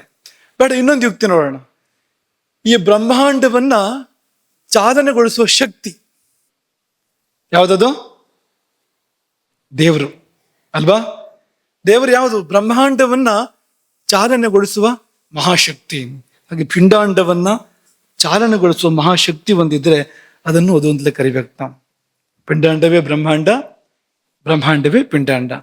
ಪಿಂಡಾಂಡದಲ್ಲಿ ಏನಿದೆಯೋ ಅದೆಲ್ಲವೂ ಬ್ರಹ್ಮಾಂಡದಲ್ಲಿದೆ, ಬ್ರಹ್ಮಾಂಡದಲ್ಲಿ ಏನಿದೆಯೋ ಅದೆಲ್ಲವೂ ಕೂಡ ಪಿಂಡಾಂಡದಲ್ಲಿದೆ. ಅದೆರಡೂ ಒಂದೇ, ಅದರದ್ದೇ ಒಂದು ರೂಪ ಇದು ಕೂಡ. ಹಾಗಾಗಿ ಅದನ್ನು ನಡೆಸೋದು ದೇವರು ಹೌದು ಅಂತಾದ್ರೆ ಇದನ್ನ ನಡೆಸೋದು ಕೂಡ ದೇವರು ಹೌದು. ಇದನ್ನು ನಡೆಸುತ್ತೆ ಅಗ್ನಿ. ಹೇಗೆ ವಾಹನವನ್ನ ವಾಹನಾಗ್ನಿ ನಡೆಸತ್ತೋ, ಆ ಸ್ಪಾರ್ಕ್ ಪ್ಲಗ್ ಹೋಯ್ತು ಅಂದ್ರೆ ಕಿಡಿ ಬೆಣೆ, ಕನ್ನಡ ಶಬ್ದ ಅದಕ್ಕೆ. ಆ ಸ್ಪಾರ್ಕ್ ಪ್ಲಗ್ ಅಂದ್ರೆ ಹಾಗಂದ್ರೆ ಯಾರಿಗೂ ಅರ್ಥ ಆಗೋದಿಲ್ಲ, ಹಾಗೆ ಎರಡನ್ನೂ ಸೇರಿಸಿ ಹೇಳ್ತಾ ಇರುವಂಥದ್ದು ನಾವು. ಅದು ಹೋಯ್ತು ಅಂದ್ರೆ ಬಂದು ವಾಹನ ಮುಂದೆ ನಡೆಯೋದಿಲ್ಲ ಅದು. ಹಾಗೆ ಅದು ಹೇಗೆ ವಾಹನವನ್ನು ನಡೆಸತ್ತೋ ಹಾಗೆ ಈ ಅಗ್ನಿ ದೇಹವೆಂಬ ಅತ್ಯದ್ಭುತವಾಗಿರ್ತಕ್ಕಂಥ ವಾಹನವನ್ನ ನಡೆಸ್ತಾ ಇದೆ. ಇನ್ನು ಇನ್ನೊಂಥರ ಯೋಚನೆ ಮಾಡ್ಬೋದು. ಈಗ ದೇವ್ರು ಯಾವುದು ಅಂತ ಕೃತಿಗಳು ತಿಳಿಸುತ್ತೆ, ಕಾರ್ಯದಿಂದ ಗೊತ್ತಾಗುತ್ತೆ ದೇವ್ರು ಯಾವುದು ಅಂತ. ಲೋಕದಲ್ಲಿ ರೂಢಿ ಇದೆ, ಯಾರಾದ್ರೂ ಪವಾಡಗಳನ್ನ ಮಾಡಿದ್ರೆ, ಚಮತ್ಕಾರಗಳನ್ನ ಮಾಡಿದ್ರೆ ಅವರಲ್ಲಿ ದೇವರಿದ್ದಾರೆ, ಅವ್ರಿಗೆ ದೇವರು ಒಲ್ದಿದ್ದಾರೆ, ಅವರಲ್ಲಿ ದೇವರ ಸಾನ್ನಿಧ್ಯ ಇದೆ ಅಂತ ಜನ ನಂಬ್ತಾರೆ ಅಲ್ವಾ. ಹಾಗೆ ಚಮತ್ಕಾರಗಳೇ ಪ್ರಮಾಣ ಅನ್ನೋ ಒಂದು ಭಾವನೆ ಇದೆ ಜನರಲ್ಲಿ. ಸರಿ ತಪ್ಪು ಅನ್ನೋ ವಿಷಯ ಆಮೇಲೆ, ಚಮತ್ಕಾರ ಹೌದಾ ನಿಜವಾಗ್ಲೂ ಅದು, ಅಥವಾ ಯಾವುದೋ ಒಂದು ಸಣ್ಣ ಯುಕ್ತಿನ ಅಂತೆಲ್ಲ ನೋಡ್ಕೋಬೇಕು. ಆದ್ರೆ ಲೋಕ ಹೇಗೆ ಹೋಗ್ತಾ ಇದೆ ಅಂದ್ರೆ ಚಮತ್ಕಾರಗಳಲ್ಲಿ ದೇವರಿದ್ದಾನೆ ಅನ್ನೋದಾಗಿ ಲೋಕ ಭಾವಿಸುತ್ತೆ. ಹಾಗೆ ಅದಕ್ಕಾಗಿ ತಾನೇ ಸಮುದ್ರಕ್ಕೆ ಸೇತುವೆ ಕಟ್ಟಿದವನು ದೇವರು ಅಂತ ಕರೀತಾರೆ. ಯಾರದು ಸಮುದ್ರಕ್ಕೆ ಸೇತುವೆ ಕಟ್ಟಿದವನು? ರಾಮ ಅಲ್ವಾ. ಅವನನ್ನು ದೇವರು ಅಂತ ಕರೆದ್ರು. ಕಿರುಬೆರಳಲ್ಲಿ ಬೆಟ್ಟ ಎತ್ತದವನು ಯಾರವನು? ಅವನನ್ನು ದೇವರು ಅಂತ ಕರೆದ್ರು. ಯಾಕೆ ಕರೆದ್ರು ಅಂದ್ರೆ ಮತ್ತೆ ಕಿರುಬೆರಳಲ್ಲಿ ಬೆಟ್ಟ ಎತ್ತಕ್ಕಾಗತ್ತಾ? ಸಮುದ್ರಕ್ಕೆ ಸೇತುವೆ ಕಟ್ಟಕ್ಕಾಗತ್ತಾ? ಅದ್ಭುತಗಳು, ಚಮತ್ಕಾರಗಳು, ಇದು ಯಾರೋ ಸಾಮಾನ್ಯರಲ್ಲ ಅನ್ನೋ ಭಾವನೆ ಮೂಡಿಸುತ್ತೆ ಅದು. ಹಾಗೆ ಈ ಹೊಟ್ಟೆಯಲ್ಲಿ ನಿತ್ಯ ನಡೀತಾ ಇರೋದು ಕೂಡ ಸಣ್ಣ ಪವಾಡ ಅಲ್ಲ. ನಮಗೆ ಅಭ್ಯಾಸ ಆಗ್ಬಿಟ್ಟಿದೆ ಚಿಕ್ಕ ವಯಸ್ಸಿಂದ. ಹಾಗೆ ನಮ್ಗೆ ಪವಾಡ ಅಂತ ಅನಿಸ್ತಾ ಇಲ್ಲ. ಅದು ನಿಜವಾಗಿ ನೋಡಿದ್ರೆ ಅತ್ಯದ್ಭುತವಾಗಿರ್ತಕ್ಕಂಥ ಪವಾಡ, ಬೇರೆ ಯಾವುದೋ ಅದನ್ನ ಮಾಡೋಕೆ ಸಾಧ್ಯ ಇಲ್ಲ. ಅಂತಹದೊಂದು ಪವಾಡ ನಿತ್ಯ ನಡೀತಾ ಇದೆಯಲ್ಲ. ಆ ಆಹಾರ ಒಳಗೆ ಹೋಗೋದು, ಅದು ಜೀರ್ಣ ಆಗೋದು, ಅದು ಮೈ ಆಗೋದು, ಅದು ಶಕ್ತಿ ಕೊಡೋದು, ಉತ್ಸಾಹ ಕೊಡೋದು, ಅದು ನಮಗೆ ಭಾವಗಳನ್ನು ಕೊಡೋದು. ಸಿಹಿ ತಿಂದಾಗ ಸಂತೋಷ ಆಗೋದು ಅಲ್ವಾ, ಕಹಿ ತಿಂದಾಗ ಏನೋ ಕಿರಿಕಿರಿ ಆಗೋದು ಎಲ್ಲ ಇದೆಯಲ್ಲ ಅಂತ. ಮೈ ಮನಸ್ಸು ಎಲ್ಲ ಸಂಪೂರ್ಣ ಎಲ್ಲದರ ಮೇಲೂ ಪರಿಣಾಮ ಬೀರ್ತಕ್ಕಂಥ ಒಂದು ಪವಾಡ ನಿತ್ಯ ನಡೀತಾ ಇದೆ ಅಂದ್ರೆ ಅಲ್ಲಿ ಕೂಡ ಅದು ಕೂಡ ದೇವರು ಇರೋದು ಅನ್ನೋದಕ್ಕೊಂದು ಕುರುಹು ಎಂಬುದಾಗಿ ನಾವು ಭಾವಿಸ್ಬೇಕು ಅಂತ. ಇದೆಲ್ಲ ಸುಮ್ಮನೆ ಮಾತಿಗೋಸ್ಕರ ಹೇಳಿದ್ವು. ಆದ್ರೆ ಜ್ಞಾನಿಗಳನ್ನ ಕೇಳಬೇಕು ನಾವು. ಈಗ ದೇವರು ಹೌದು ಅಲ್ವೋ, ದೇವರು ಹೇಗಿರ್ತದೆ ಅನ್ನೋದನ್ನ ಯಾರನ್ನ ಕೇಳಬೇಕು ಅಂದ್ರೆ ಕಿರಾಣಿ ಅಂಗಡಿ ನಾವು ಕೇಳಬಾರ್ದು. ದೇವ್ರು ಹೇಗಿರುತ್ತೆ, ಇದು ಹೌದಾ ಅಲ್ವಾ ದೇವರು ಅಂತ ಕಿರಾಣಿ ಅಂಗಡಿ ಹೋಗಿ ಕೇಳ್ತೀರಾ? ಸಾಲಿಗ್ರಾಮ ಸರಿ ಇದೆ ಇಲ್ವಾ ಅಂತ ಕಿರಾಣಿ ಅಂಗಡಿ ಹೋಗಿ ಕೇಳ್ತೀರಾ? ನೀವು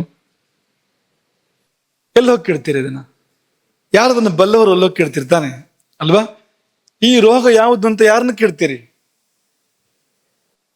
ಹೋಗಿ ಭಟ್ರನ್ನ ಕೇಳ್ತೀರಾ ಇದು ರೋಗ ಯಾವುದು ಅಂತ? ಕೇಳೋದಿಲ್ಲ ಅಲ್ವಾ? ಅಡಿಗೆ ಭಟ್ರನ್ನ ಕೇಳ್ತೀರಾ? ವೈದ್ಯರನ್ನ ಕೇಳ್ತೀರಿ. ಈ ಮೂಲಿಕೆ ಯಾವುದು, ಔಷಧ ಹೌದು ಅಲ್ವಾ ಅಂತ ಯಾರನ್ನ ಕೇಳ್ತೀರಿ? ವೈದ್ಯರನ್ನ ಕೇಳ್ತೀರಿ. ಹಾಗೆ ದೇವರ ವಿಷಯ ಅಂದ್ರೆ ಅದು ಜ್ಞಾನಿಗಳಿಗೆ, ಯೋಗಿಗಳಿಗೆ ಸಂಬಂಧಪಟ್ಟಿರುವಂಥದ್ದು. ಅಲ್ಲಿ ಹೋಗಿ ಕೇಳಬೇಕು, ಇದು ದೇವರು ಹೌದು ಅಲ್ವಾ? ಅವ್ರು ಹೌದು ಅಂದ್ರೆ ಹೌದು, ಅಲ್ಲ ಅಂದ್ರೆ ಅಲ್ಲ. ಅವರೇ ಪ್ರಮಾಣ. ಅದಕ್ಕೆ ಜ್ಞಾನಿಗಳು ಯೋಗಿಗಳೇ ಪ್ರಮಾಣ. ಅವ್ರೇನ್ ಹೇಳ್ತಾರೆ ಅನ್ನೋದನ್ನ ಗಮನಿಸೋಣ. ಅಗ್ನಿ ದೇವರು ಅಂತ ವೇದ ಹೇಳುತ್ತೆ. ಇದೇ ಅಗ್ನಿ ಯಾವುದು, ಜಠರಾಗ್ನಿ, ಅದನ್ನು ದೇವರು ಅಂತ ವೇದಗಳೇ ಹೇಳ್ತಾ ಇದೆ. ಎಲ್ಲಿ ಅಂದ್ರೆ ಮಹಾನಾರಾಯಣ ಉಪನಿಷತ್ತಿನ ನಾರಾಯಣ ಸೂಕ್ತ, ಅಲ್ಲಿ ಇದರ ಪ್ರಸ್ತಾಪ ಬಂದಿದೆ. ಇದು ಶ್ರುತಿ ಆಯ್ತು. ಸ್ಮೃತಿ ಕೂಡ ಅದನ್ನು ಹೇಳುತ್ತೆ. ಏನು ಅಗ್ನಿ ದೇವರು ಎಲ್ಲಿ ಬಂದಿದೆ ಅದು ಅಂದ್ರೆ ಮಹಾಭಾರತದಲ್ಲಿ ಬಂದಿದೆ. ಮಹಾಭಾರತದಲ್ಲಿ ಎಲ್ಲಿ ಬಂದಿದೆ ಅಂದ್ರೆ ಎಲ್ಲಿ ಬಂದಿದೆ? ಭೀಷ್ಮ ಪರ್ವದಲ್ಲಿ ಬಂದಿದೆ. ಅಲ್ಲೆಲ್ಲಿ ಬಂದಿದೆ ಅಂದ್ರೆ ಭಗವದ್ಗೀತೆಯಲ್ಲಿ ಬಂದಿದೆ. ಭಗವದ್ಗೀತೆಯಲ್ಲಿ ಎಲ್ಲಿ ಬಂದಿದೆ? ಅಹಂ ವೈಶ್ವಾನರೋ ಭೂತ್ವ ಅಲ್ವಾ? ಭಗವದ್ಗೀತೆ ಅನ್ನೋದು ವೇದಕ್ಕಿಂತ ಕಡಿಮೆ ಪ್ರಮಾಣ ಅಲ್ಲ. ನಿಜವಾಗಿ ತಾಂತ್ರಿಕವಾಗಿ ಹೇಳ್ಬೇಕು ಅಂತಂದ್ರೆ ಶ್ರುತಿ ಆಮೇಲೆ ಸ್ಮೃತಿ ಅಂತ ಹೀಗೆ ಹೋಗುತ್ತೆ. ಆದ್ರೆ ಗೀತೆ ಅಂತ ಬಂದ್ರೆ ಅದು ಭಗವದ್ಗೀತೆ, ನೇರವಾಗಿ ಭಗವಂತನಲ್ಲೇ ಬಂದಿರತಕ್ಕಂಥದ್ದು. ಹಾಗಾಗಿ ಅದನ್ನ ಭಗವದ್ಗೀತೆಯಲ್ಲಿ ಇರ್ತಕ್ಕಂಥ ಒಂದು ಪಂಕ್ತಿ, ಒಂದು ವಿಷಯ ಅಂತಂದ್ರೆ ಅದನ್ನ ಕೂಡಲೇ ತರವಾಗಿ ಒಪ್ಕೊಳ್ಳುವಂಥದ್ದು. ಮತ್ತೆ ಅದ್ರ ಮೇಲೆ ಯೋಚನೆ ಮಾಡೋಕ್ಕೇನೂ ಇಲ್ಲ. ನಮ್ಮ ಬುದ್ಧಿಯಲ್ಲೂ ತುಂಬಾ ಚಿಕ್ಕದು, ಅದನ್ನ ಪ್ರಶ್ನೆ ಮಾಡೋದಕ್ಕೆ ಯಾರ ಬುದ್ಧಿಯೂ ಚಿಕ್ಕದೆ. ಆಯುರ್ವೇದದ ಆಚಾರ್ಯರುಗಳು ಹೇಳಿದ್ದಾರೆ, ಚರಕರಂತ ಆಚಾರ್ಯರುಗಳು ಅದೊಂದು ಶಕ್ತಿ, ಪಿತ್ತಾಂತರ್ಗತವಾಗಿರ್ತಕ್ಕಂಥ ಒಂದು ಶಕ್ತಿ ಇದೆ ಅಂತ ಹೇಳಿದ್ದಾರೆ ಅವರು. ಅದು ಹೌದು. ಹೀಗೆ ಇವೆಲ್ಲ ಇದೆ, ಇನ್ನೂ ಇದೆ. ಕಗ್ಗದವರೆಗೂ ಅನೇಕ ಕಡೆ ಇಂಥ ಉಲ್ಲೇಖಗಳು ಬಂದಿದ್ದಾವೆ. ಮೊದಲಾಗಿ ಮಹಾನಾರಾಯಣ ಉಪನಿಷತ್ತಿನ ನಾರಾಯಣ ಸೂಕ್ತವನ್ನ ನೋಡೋಣ. ಈ ಮಹಾನಾರಾಯಣ ಉಪನಿಷತ್ತೇ ಏನು ಅಂದ್ರೆ ಈ ನಾರಾಯಣ ದೇವರ, ಶಿವನ್ ನಾರಾಯಣನ ಸ್ತುತಿ ಮಾಡೋಕ್ಕಿರುವಂಥದ್ದು, ಅವನ ಮಹಿಮೆಗಳನ್ನ ಕೊಂಡಾಡ್ಲಿಕ್ಕೆ, ಅವನನ್ನ ನಮಗೆ ತಲುಪಿಸಲಿಕ್ಕೆ, ನಮ್ಮನ್ನ ಅವನ ಕಡೆ ಕರ್ಕೊಂಡು ಹೋಗೋದಕ್ಕಿರ್ತಕ್ಕಂಥ ಒಂದು ಅದ್ಭುತವಾಗಿರುವಂತ ಉಪನಿಷತ್ತು, ತುಂಬಾ ಮನೋಹರವಾಗಿರುವಂತ ಒಂದು ಉಪನಿಷತ್ತು ಅದು. ಅಲ್ಲಿ ಈ ಸೂಕ್ತದಲ್ಲಿ ನಾರಾಯಣ ದೇವರ ವರ್ಣನೆ ಇದೆ. ಅವನು ಸಹಸ್ರ ಶೀರ್ಷ, ವಿಶ್ವಾಕ್ಷ, ಸಾವಿರಾರು ತರಗಳು ಅವನಿಗೆ, ಇಲ್ಲೆಲ್ಲೂ ಕಣ್ಣುಗಳು ಅವನಿಗೆ, ಎಲ್ಲಾ ಕಡೆಯಿಂದ ನೋಡ್ತಾ ಇರ್ತಾನೆ ಅವನು. ಹೀಗೆಲ್ಲ ವರ್ಣನೆಗಳಿದೆ. ವಿಶ್ವಂ ನಾರಾಯಣಂ ದೇವಂ ಅಕ್ಷರಂ ಪರಮಂ ಪದಂ. ವಿಶ್ವಂ ಎಲ್ಲ ಅವನೇ, ನಾರಾಯಣ ಜೀವಗಳೆಲ್ಲ ಹೋಗಿ ಸೇರುವ ಸಮುದ್ರ ಅವನು, ಅಕ್ಷರಂ ನಾಶ ಇಲ್ಲದೆ ಇರತಕ್ಕಂಥವನು. ಹೀಗೆಲ್ಲ ಭಗವಂತನ ವರ್ಣನೆ ಇದೆ. ವಿಶ್ವಮೇವೇದಂ ಪುರುಷ, ಇದೆಲ್ಲ ಅವನೇ. ಪತಿಂ ವಿಶ್ವಸ್ಯ, ಈ ವಿಶ್ವದ ಪತಿ ಅವನು, ಈಶ್ವರ ಅವನು, ಶಾಶ್ವತ ಅವನು, ಶಿವ ಅವನು, ಅಚ್ಯುತ ಅವನು, ನಾರಾಯಣ ಅವನು ಅಂತ ಹೀಗೆಲ್ಲ ಹೇಳಿ ಒಂದು ಹಂತದಲ್ಲಿ ಅವರು ಹೃದಯದ ವರ್ಣನೆ ಮಾಡ್ತಾರೆ. ಪದ್ಮಕೋಶ ಪ್ರತೀಕಾಶಂ ಹೃದಯಂಚಾಪ್ಯಥೋಮುಖಂ ಅಲ್ವಾ? ಪದ್ಮಕೋಶದಂತೆ ಒಂದಿದೆ ಅಂಗ ನಮ್ಮಲ್ಲಿ, ನಮ್ಮ ಎದೆಯಲ್ಲಿ. ಹೃದಯಂಚಾಪಿ ಅಧೋಮುಖಂ, ಕಮಲದ ಮೊಗ್ಗು ಕೆಳಮುಖವಾಗಿರುವಂತೆ ಇದೆ. ಈ ವಿಷಯ ಈಗಾಗಲೇ ಪ್ರಸ್ತಾಪ ಆಗಿದೆ ಇದಕ್ಕಿಂತ ಮುಂಚೆನೆ. ಕಮಲದ ಮೊಗ್ಗು ಕೆಳಮುಖವಾಗಿರುವಂತೆ ಒಂದು ಅಂಗ ನಮ್ಮೊಳಗಿದೆ. ಅಂಗವೂ ಇದೆ. ಅಂತರಂಗವನ್ನು ಹೋಗಿ ನೋಡಿದರೆ ಈ ಬೆನ್ನು ಮೂಳೆಯ ಮಧ್ಯದಲ್ಲಿ ಏನು ಅನಾಹತ ಚಕ್ರ ಅಂತ ಏನು ಕರೀತಾರೆ, ಅದು ಕೂಡ ಹಾಗೆ ಇದೆ. ಅಧೋಮುಖವಾಗಿರ್ತಕ್ಕಂಥ ಕಮಲದ ಆಕಾರದಲ್ಲಿ ದಿವ್ಯವಾಗಿರುವಂತಹ ಆ ಒಂದು ಚಕ್ರ ಇದೆ ಅನ್ನೋದು ಕೂಡ ಇದೆ ಅಲ್ಲಿ. ಪದ್ಮಕೋಶ ಪ್ರತೀಕಾಶಂ ಹೃದಯಂಚಾಪಿ ಅಧೋಮುಖಂ. ಎಲ್ಲಿದೆ ಅದು ಹೃದಯ ಕಮಲ ಅಂದ್ರೆ ಅಧೋನಿಷ್ಟ್ಯ ವಿತಸ್ತ್ಯಾಂತೆ ನಾಭ್ಯಾಮ ಪರಿತಿಷ್ಠತಿ. ಅಂದ್ರೆ ಇಲ್ಲಿಂದ ಗ್ರೀವಾ ಬಂಧ, ಈ ಕೊರಳಿಂದ 12 ಅಂಗುಲ ಕೆಳಗೆ, ನಾಭಿಯಿಂದ ನಾಭ್ಯಾಮುಪರಿ 12 ಅಂಗುಲ ಮೇಲೆ ಅಂತ ಅಲ್ಲಿದೆ. ಅಲ್ಲೇ ಬಂತು ಅಗ್ನಿಯ ಸ್ಥಾನ ಅಂತ, ಅಲ್ಲಿದೆ. ಹಾಗೊಂದು ಕಮಲ ಇದೆ ಅಲ್ಲಿ. ಆ ಕಮಲ ಜ್ವಾಲಮಾಲಾಕುಲಂ ಭಾತಿ, ಅದು ಕೇವಲ ಮಾಂಸದ ತುಣುಕಿನ ಬಗ್ಗೆ ಅವ್ರು ಹೇಳ್ತಾ ಇರುವಂತದ್ದಲ್ಲ.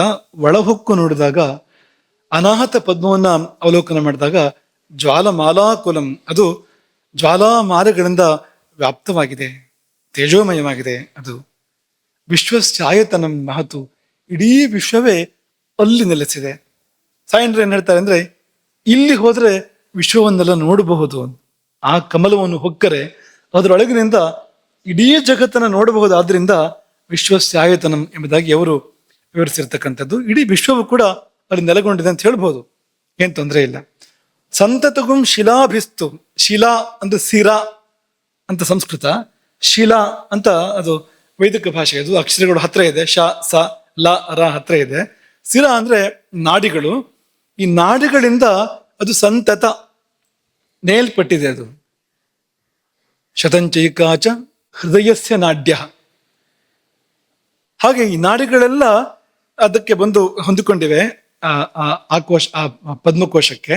ಅಲ್ಲಿ ಅಂಥದ್ದೊಂದು ಕಮಲವನ್ನು ವರ್ಣನೆ ಮಾಡಿ, ಆ ಕಮಲದ ಹತ್ತಿರದಲ್ಲಿ ಒಂದು ಸೂಕ್ಷ್ಮವಾದ ರಂಧ್ರ ಇದೆ, ಒಂದು ಬಿಲ ಇದೆ.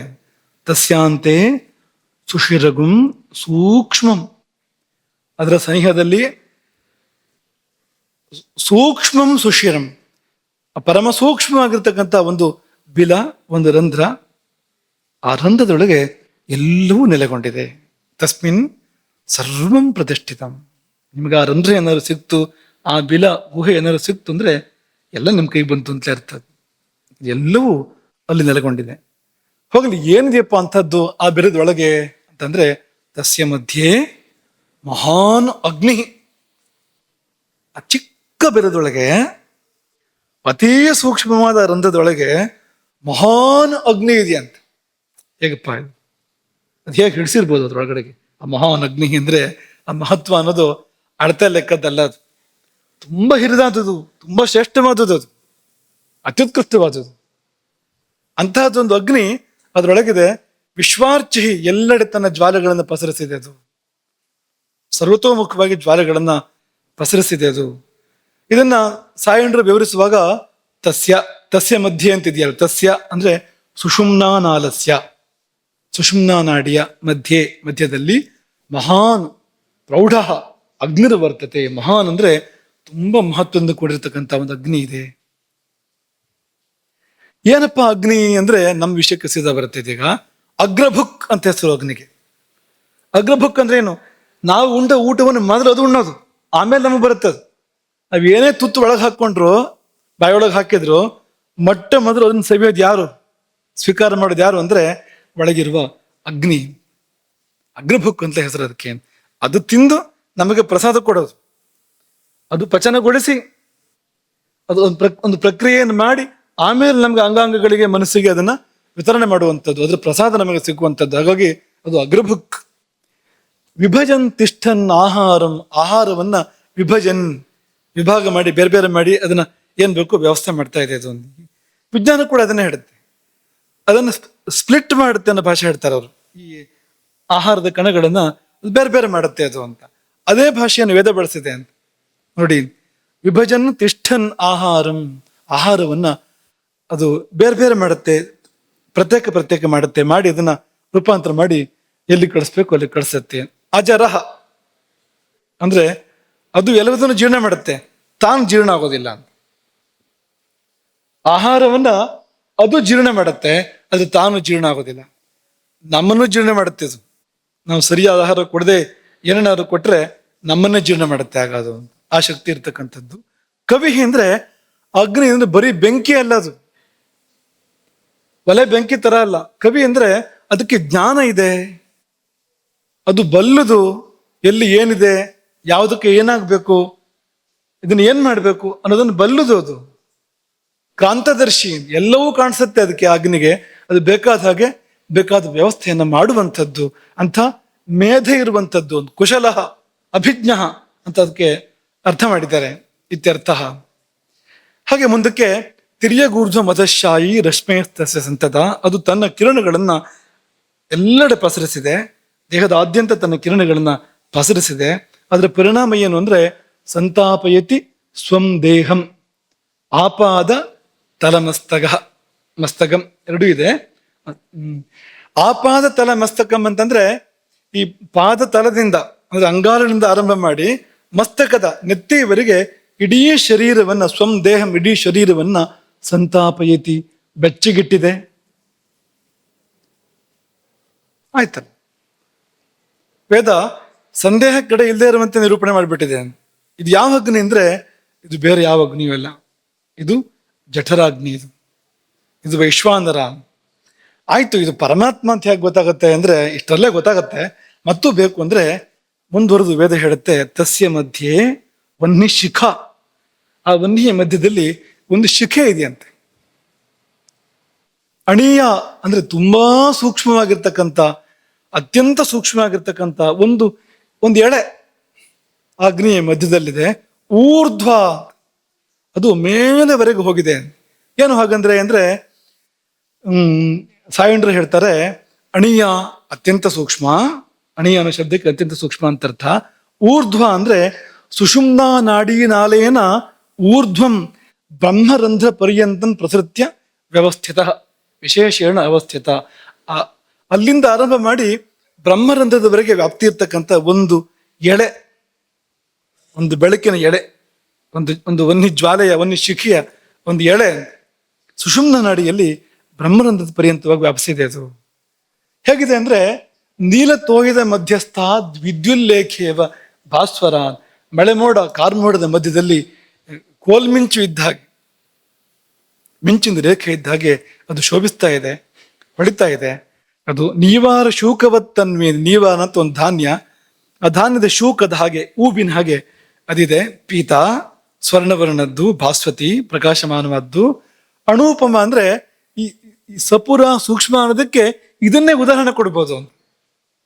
ಪ್ರಪಂಚದ ಸೂಕ್ಷ್ಮಾತಿ ಸೂಕ್ಷ್ಮ ವಸ್ತುಗಳಿಗೆ ಇದನ್ನು ಹೋಲಿಸ್ಬೋದು ಅಂತ. ಇದಕ್ಕಿಂತ ಸೂಕ್ಷ್ಮ ಬೇರೆ ಯಾವುದೂ ಇಲ್ಲ. ಉಪಮ ಅನ್ಬೇಕಾದ್ರೆ ಗುಣ ಜಾಸ್ತಿ ಇರ್ಬೇಕಾಗತ್ತೆ ಅಲ್ಲಿ. ಹಾಗಾಗಿ ಸಾಚ ತನ್ವಿ ಲೌಕಿಕಾನಾಂ ತನೂನಾಂ ಸೂಕ್ಷ್ಮ ವಸ್ತೂನಾಂ ಉಪಮಾ ಭವಿತುಂ ಯೋಗ್ಯ. ಪ್ರಪಂಚದಲ್ಲಿ ಸೂಕ್ಷ್ಮಾತಿ ಸೂಕ್ಷ್ಮ ಅಂತ ಯಾವುದೆಲ್ಲ ಇದೆಯೋ ಅದೆಲ್ಲಕ್ಕಿಂತ ಸೂಕ್ಷ್ಮವಾಗಿರುವಂಥದ್ದು, ಅದೇ ಇದಕ್ಕೆಲ್ಲ ಉದಾಹರಣೆಯಾಗಬಲ್ಲದು ಅಂಥದ್ದು ಅಂಥೇಳಿ ಆ ತಸ್ಯಾ ಶಿಖಾಯ ಮಧ್ಯೆ, ಆ ವನ್ನಿ ಶಿಖೆಯ ಮಧ್ಯದಲ್ಲಿ ಪರಮಾತ್ಮ ವ್ಯವಸ್ಥಿತ, ಪರಮಾತ್ಮ ನೆಲೆಗೊಂಡಿದ್ದಾನೆ. ಸಬ್ರಹ್ಮ, ಬ್ರಹ್ಮ ಅಂತಲೂ ಹೇಳೋದುಂಟು.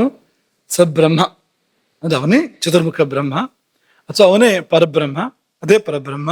ಸ ಶಿವ, ಅವನೇ ಅದೇ ಶಿವ. ಸ ಹರಿಹಿ, ಅದೇ ವಿಷ್ಣು. ಸೇಂದ್ರ, ಅದೇ ಇಂದ್ರ. ಸೋಕ್ಷರ, ನಾಶವಿಲ್ಲದ ಪರಮಸ್ವರಾಟ್, ಸ್ವರಾಜ್ಯ ಅವನದ್ದೇ ಜಗತ್ತೆಲ್ಲ ಅಂಥವನು. ಅವನು ಆ ವನ್ನಿ ಶಿಖೆಯಲ್ಲಿ ಅಂದ್ರೆ ಈ ಪದ್ಮಕೋಶದ ಸನಿಹದಲ್ಲೊಂದು ವಿವರ, ಒಂದು ಬಿಲ, ಅದರೊಳಗೆ ಒಂದು ಅಗ್ನಿ, ಅಗ್ನಿಯ ಮಧ್ಯದಲ್ಲಿ ಒಂದು ಶಿಖೆ, ಒಂದು ಎಳೆ, ಆ ಎಳೆಯ ಮಧ್ಯದಲ್ಲಿ ಪರಮಾತ್ಮ ನೆಲೆಸಿದ್ದಾನೆ. ಅವನೇ ಬ್ರಹ್ಮ ವಿಷ್ಣು ಶಿವ, ಅವನೇ ಸಾಕ್ಷಾತ್ ಪರಬ್ರಹ್ಮ, ಅವನೇ ಇಂದ್ರ, ಅವನೇ ಶಾಶ್ವತ, ಅವನೇ ಈ ಜಗತ್ತನ್ನಾಳುವಂತ ಪ್ರಭು. ಸ್ವರಾಟ್, ಸ್ವರಾಟ್ ಅಂದ್ರೆ ಸ್ವಯಂ ರಾಜತೆ, ತಾನೇ ತಾನಾಗಿ ಬೆಳಗ್ತಾನೆ, ಅವನಿಗೆ ಬೇರೆ ಬೆಳಕಿನ ಅಗತ್ಯ ಇಲ್ಲ, ತಾನೇ ತಾನಾಗಿ ಬೆಳಗ್ತಾನೆ ಅವನು ಎನ್ನುವಂಥದ್ದು. ಇಲ್ಲಿ ಯಾವ ಸಂದೇಹ ಕೂಡ ಉಳಿಲಿಲ್ಲ. ಅದರೊಳಗೆ ಪರಮಾತ್ಮ ನೆಲೆಸಿದ್ದಾನೆ. ಪಿತ್ತದಲ್ಲಿ ಅಗ್ನಿ ಇದೆ, ಅಗ್ನಿಯಲ್ಲಿ ಅಗ್ನಿ ಶಿಖೆ ಇದೆ, ಅಗ್ನಿ ಶಿಖೆಯಲ್ಲಿ ಪರಮಾತ್ಮ ನೆಲೆಸಿದ್ದಾನೆ. ಅವನದ್ದೇ, ಆ ಪರಮಾತ್ಮನದೇ ಮೊದಲ ಶರೀರ ಆ ಶಿಖೆ, ಮುಂದಿನ ಶರೀರ ಅಗ್ನಿ, ಅದರ ಮುಂದಕ್ಕೆ ಉಳಿದೆಲ್ಲ ಬರ್ತಕ್ಕಂಥದ್ದು. ದೇಹವು ಕೂಡ ಅವನ ಶರೀರವೇ ಆಗ್ಬಹುದು. ಹೀಗೆ ಈ ಮಹಾನಾರಾಯಣ ಪ್ರಶ್ಚಿತ ನಾರಾಯಣ ಸೂಕ್ತದಲ್ಲಿ ಅದಕ್ಕಿರ್ತಕ್ಕಂಥ ಸಾಯಣ ಭಾಷ್ಯದಲ್ಲಿ ತುಂಬಾ ಸ್ಪಷ್ಟವಾಗಿ ಆ ಒಳಗಿರುವ ಅಗ್ನಿ ಪರಮಾತ್ಮ ಅಂತ ನಿರೂಪಣೆ ಮಾಡಿದ್ದಾರೆ. ಜಠರಾಗ್ನಿ ಪರಮಾತ್ಮ ಅಂತ. ಇನ್ನೊಂದು ಗೀತೆ, ಗೀತೆಯಲ್ಲಿ ಕೃಷ್ಣ ಅರ್ಜುನನಿಗೆ ಹೇಳುವಂಥದ್ದು, ಅಧ್ಯಾಯ 15 ಪುರುಷೋತ್ತಮ ಯೋಗ. ಅಲ್ಲಿ ಒಂದು ಶ್ಲೋಕ, ಅಹಂ ವೈಶ್ವಾನರೋ ಭೂತ್ವ ಪ್ರಾಣಿನಾಂ ದೇಹಮಾಶ್ರಿತಃ ಪ್ರಾಣಾಪಾನ ಸಮಾಯುಕ್ತಃ ಪಚಾಮ್ಯನ್ನಂ ಚತುರ್ವಿಧಂ. ನಾನೇ ವೈಶ್ವಾನರನ್ನಾಗಿ ಪ್ರಾಣಿಗಳ ದೇಹವನ್ನು ಆಶ್ರಯಿಸಿದ್ದೇನೆ. ಇನ್ನೇನು ಅನುಮಾನ? ಕೃಷ್ಣ ಹೇಳ್ತಾ ಇರುವಂಥದ್ದು ಸಾಕ್ಷಾತ್ ನಾನೇ ವೈಶ್ವಾನರನಾಗಿ ಜಠರಾಗ್ನಿಯಾಗಿ ಎಲ್ಲ ಪ್ರಾಣಿಗಳ, ಮನುಷ್ಯರು ಮಾತ್ರ ಅಲ್ಲ, ಎಲ್ಲ ಪ್ರಾಣಿಗಳ ದೇಹದೊಳಗೆ ಇದ್ದೇನೆ, ದೇಹವನ್ನು ಆಶ್ರಯಿಸಿದ್ದೇನೆ ಅಂದ್ರೆ ದೇಹದೊಳಗೆ ನೆಲೆಸಿದ್ದೇನೆ. ವಿಶ್ವಾನರ ಅಂದ್ರೆ ಜಠರಾಗ್ನಿ ಆಗ್ಬೇಕು, ಯಾಕೆ? ಬೇರೆ ಏನ್ ಬೇಕಾದ್ರೂ ಆಗ್ಬೋದಲ್ಲ ಅಂದ್ರೆ ಏನು ಅನುಮಾನ ಇಲ್ಲ. ಯಾಕೆಂದ್ರೆ ಪಚಾಮಿ ಅನ್ನಂ ಚತುರ್ವಿಧ, 4 ಬಗೆಯ ಅನ್ನವನ್ನ ನಾನು ಪಚನಗೊಳಿಸ್ತೇನೆ. ಆಹಾರವನ್ನು 4 ಬಗೆಯ ಆಹಾರವನ್ನ ನಾನು ಪಕ್ವಗೊಳಿಸ್ತೇನೆ, ಜೀರ್ಣ ಮಾಡ್ತೇನೆ. ಇನ್ನೇನು ಅನುಮಾನ? 4 ವಿಧ ಯಾವುದು ಅಂದ್ರೆ ಭಕ್ಷ್ಯ, ಭೋಜ್ಯ, ಚೋಷ್ಯ, ಲೇಹ್ಯ. ಲೇಹ್ಯ ಚೋಷ್ಯ ಅಂತಲೂ ಹೇಳ್ಬೋದು, ಚೋಷ್ಯ ಲೇಹ್ಯ ಅಂತಲೂ ಹೇಳ್ಬೋದು. ಹಾಗೂ ಹೇಳಿ, ಅದರಲ್ಲಿ ತಿನ್ನಕ್ಕಿರೋಂಥದ್ದು. ಭಕ್ಷ್ಯ ಅಂದ್ರೆ ಏನು? ಅದನ್ನು ಸೀದಾ ಬಾಯೊಳಗೆ ಹಾಕೊಳಕ್ ಆಗೋದಿಲ್ಲ, ಹಲ್ಲು ಬೇಕಾಗತ್ತೆ. ಹಲ್ಲಲ್ಲಿ ಕಚ್ಚಿ ತುಂಡು ಮಾಡಿ ನಾವು ತಿನ್ಬೇಕು ಅದನ್ನ. ಉದಾಹರಣೆಗೆ ಚಕ್ಕಲಿ, ಅತ್ರಸ, ಮತ್ತೇನು ಅದನ್ನ ಹಲ್ಲಲ್ಲಿ ಕಚ್ಚಿ ತಗೋಬೇಕಾಗುತ್ತೆ ಒಳಗಡೆಗೆ, ಅದು ಭಕ್ಷ್ಯ ಅದು ಅಂತ. ಭೋಜ್ಯ ಯಾವುದು ಅಂದ್ರೆ ಸೀದಾ ನಾಲ್ಗೆಲ್ಲಿ ಇಡ್ಬೋದು, ಬಾಯೊಳಗೆ ಇಟ್ಕೋಬಹುದು. ಯಾವ್ದದು? ಅನ್ನ. ಅನ್ನ ಇದೆಯಲ್ಲ, ಅನ್ನವನ್ನು ನೇರ ಬಾಯೊಳಗೆ ಹಾಕ್ಬೋದಲ್ವಾ? ಈಗ ಮುರಿದು ಒಳಗೆ ತಗೋಬೇಕು ಅಂತೇನಿಲ್ಲ ಅಲ್ವಾ ಅನ್ನನ, ಹಾಗಿದ್ಯಾ? ಅದು ಭೋಜ್ಯ ಅದು. ಆಮೇಲೆ ಲೇಹ್ಯ ಅಂದ್ರೆ ನೆಕ್ಕುವಂಥದ್ದು. ಎತ್ತು ಕೇವಲಂ ಜಿಹ್ವೆಯ ಆಸ್ವಾದ್ಯ ಚಾಟ್ಯತೆ, ನಾಲಿಗೆಯಿಂದ ನೆಕ್ಕಿ ತಗೊಳ್ಬೇಕು ಅದು. ನಾನು ಹೀಗೆ ಇಟ್ಕೊಳಕ್ಕೂ ಬರೋದಿಲ್ಲ, ಹಲ್ಲಲ್ಲಿ ಮುರಿಯೋಕ್ಕೂ ಬರೋದಿಲ್ಲ ಅಲ್ವಾ? ಉದಾಹರಣೆಗೆ ಉಪ್ಪಿನಕಾಯಿ, ಆಮೇಲೆ ಏನ ಜ್ವರ ಕೇಳಿ ಕೇಳಿಸಿಲ್ಲ. ಪಾಯಸವ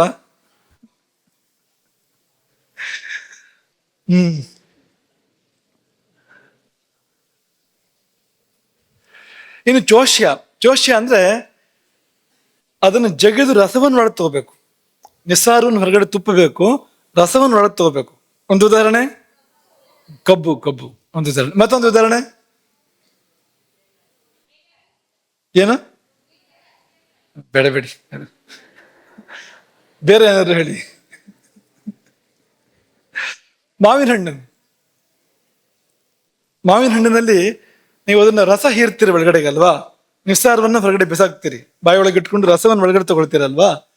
ಮಾವಿನ ಹಣ್ಣಿನ ಉದಾಹರಣೆ ಕೊಟ್ಟಿದ್ದಾರೆ ಇಲ್ಲಿ. ಇಕ್ಷುದಂಡ ಆಮ್ರಫಲಂಚ ಅಂತಲೇ ಉದಾಹರಣೆ ಕೊಟ್ಟಿದ್ದಾರೆ. ಎಲ್ಲ ಮಾವಿನ ಹಣ್ಣು ಹೀಗಿರುತ್ತೋ ಅಲ್ಲ ಗೊತ್ತಿಲ್ಲ, ಕೆಲವು ಮಾವಿನ ಹಣ್ಣಂತೂ ಹೀಗಿರ್ಬೋದು, ರಸ ಒಳಗೆ ತಗೊಂಡು ಅದನ್ನ ಹೊರಗೆ ಎಸೆಯುವಂಥದ್ದು. ಹಾಗಾಗಿ ಭಕ್ಷ್ಯಂ ಯತು ದಂತೈಹಿ ಚರ್ವಯಿತ್ವಾ ಖಾದ್ಯತೆ ಯಥಾ ರೋಟಿಕ ಅಪೂಪ ಚ.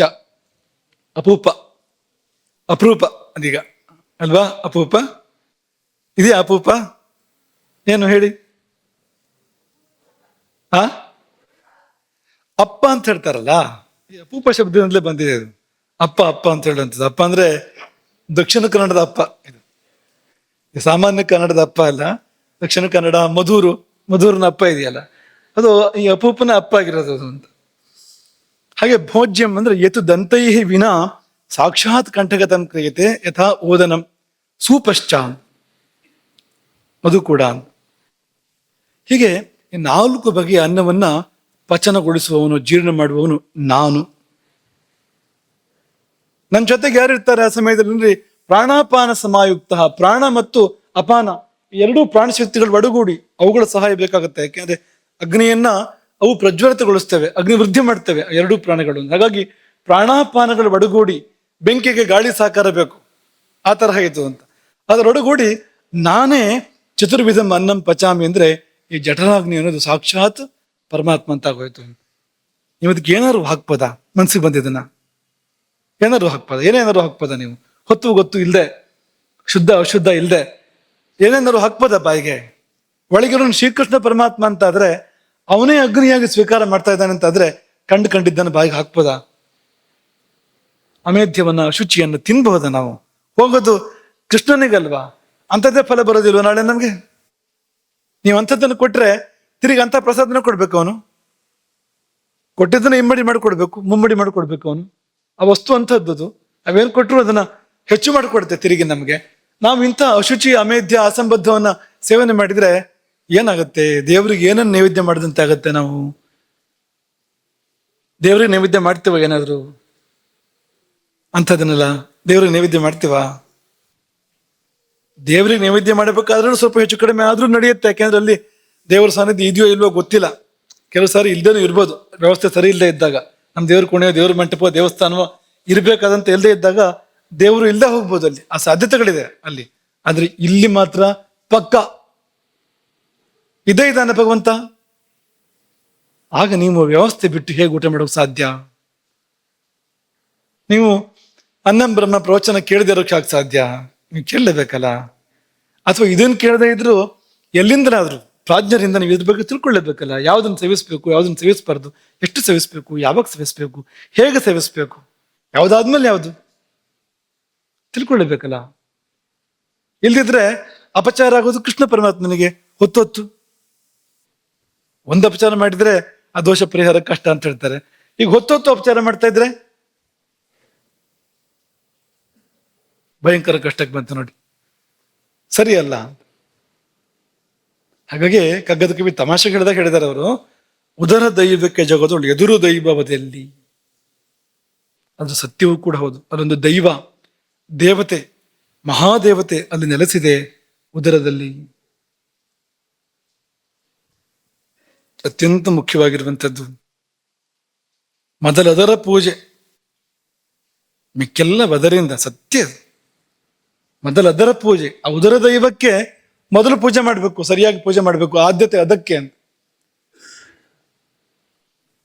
ಮಿಕ್ಕೆಲ್ಲ ಬದರಿಂದ. ಇದು ಸರಿಯಾದ್ರೆ ಮತ್ತೆಲ್ಲ, ಇದು ಹೋದ್ರೆ ಎಲ್ಲ ಹೋಯ್ತು, ಜೀವನ ಹೋಯ್ತು, ಮಣ್ಣು ಪಾಲು ಜೀವನ, ಸರ್ವನಾಶ.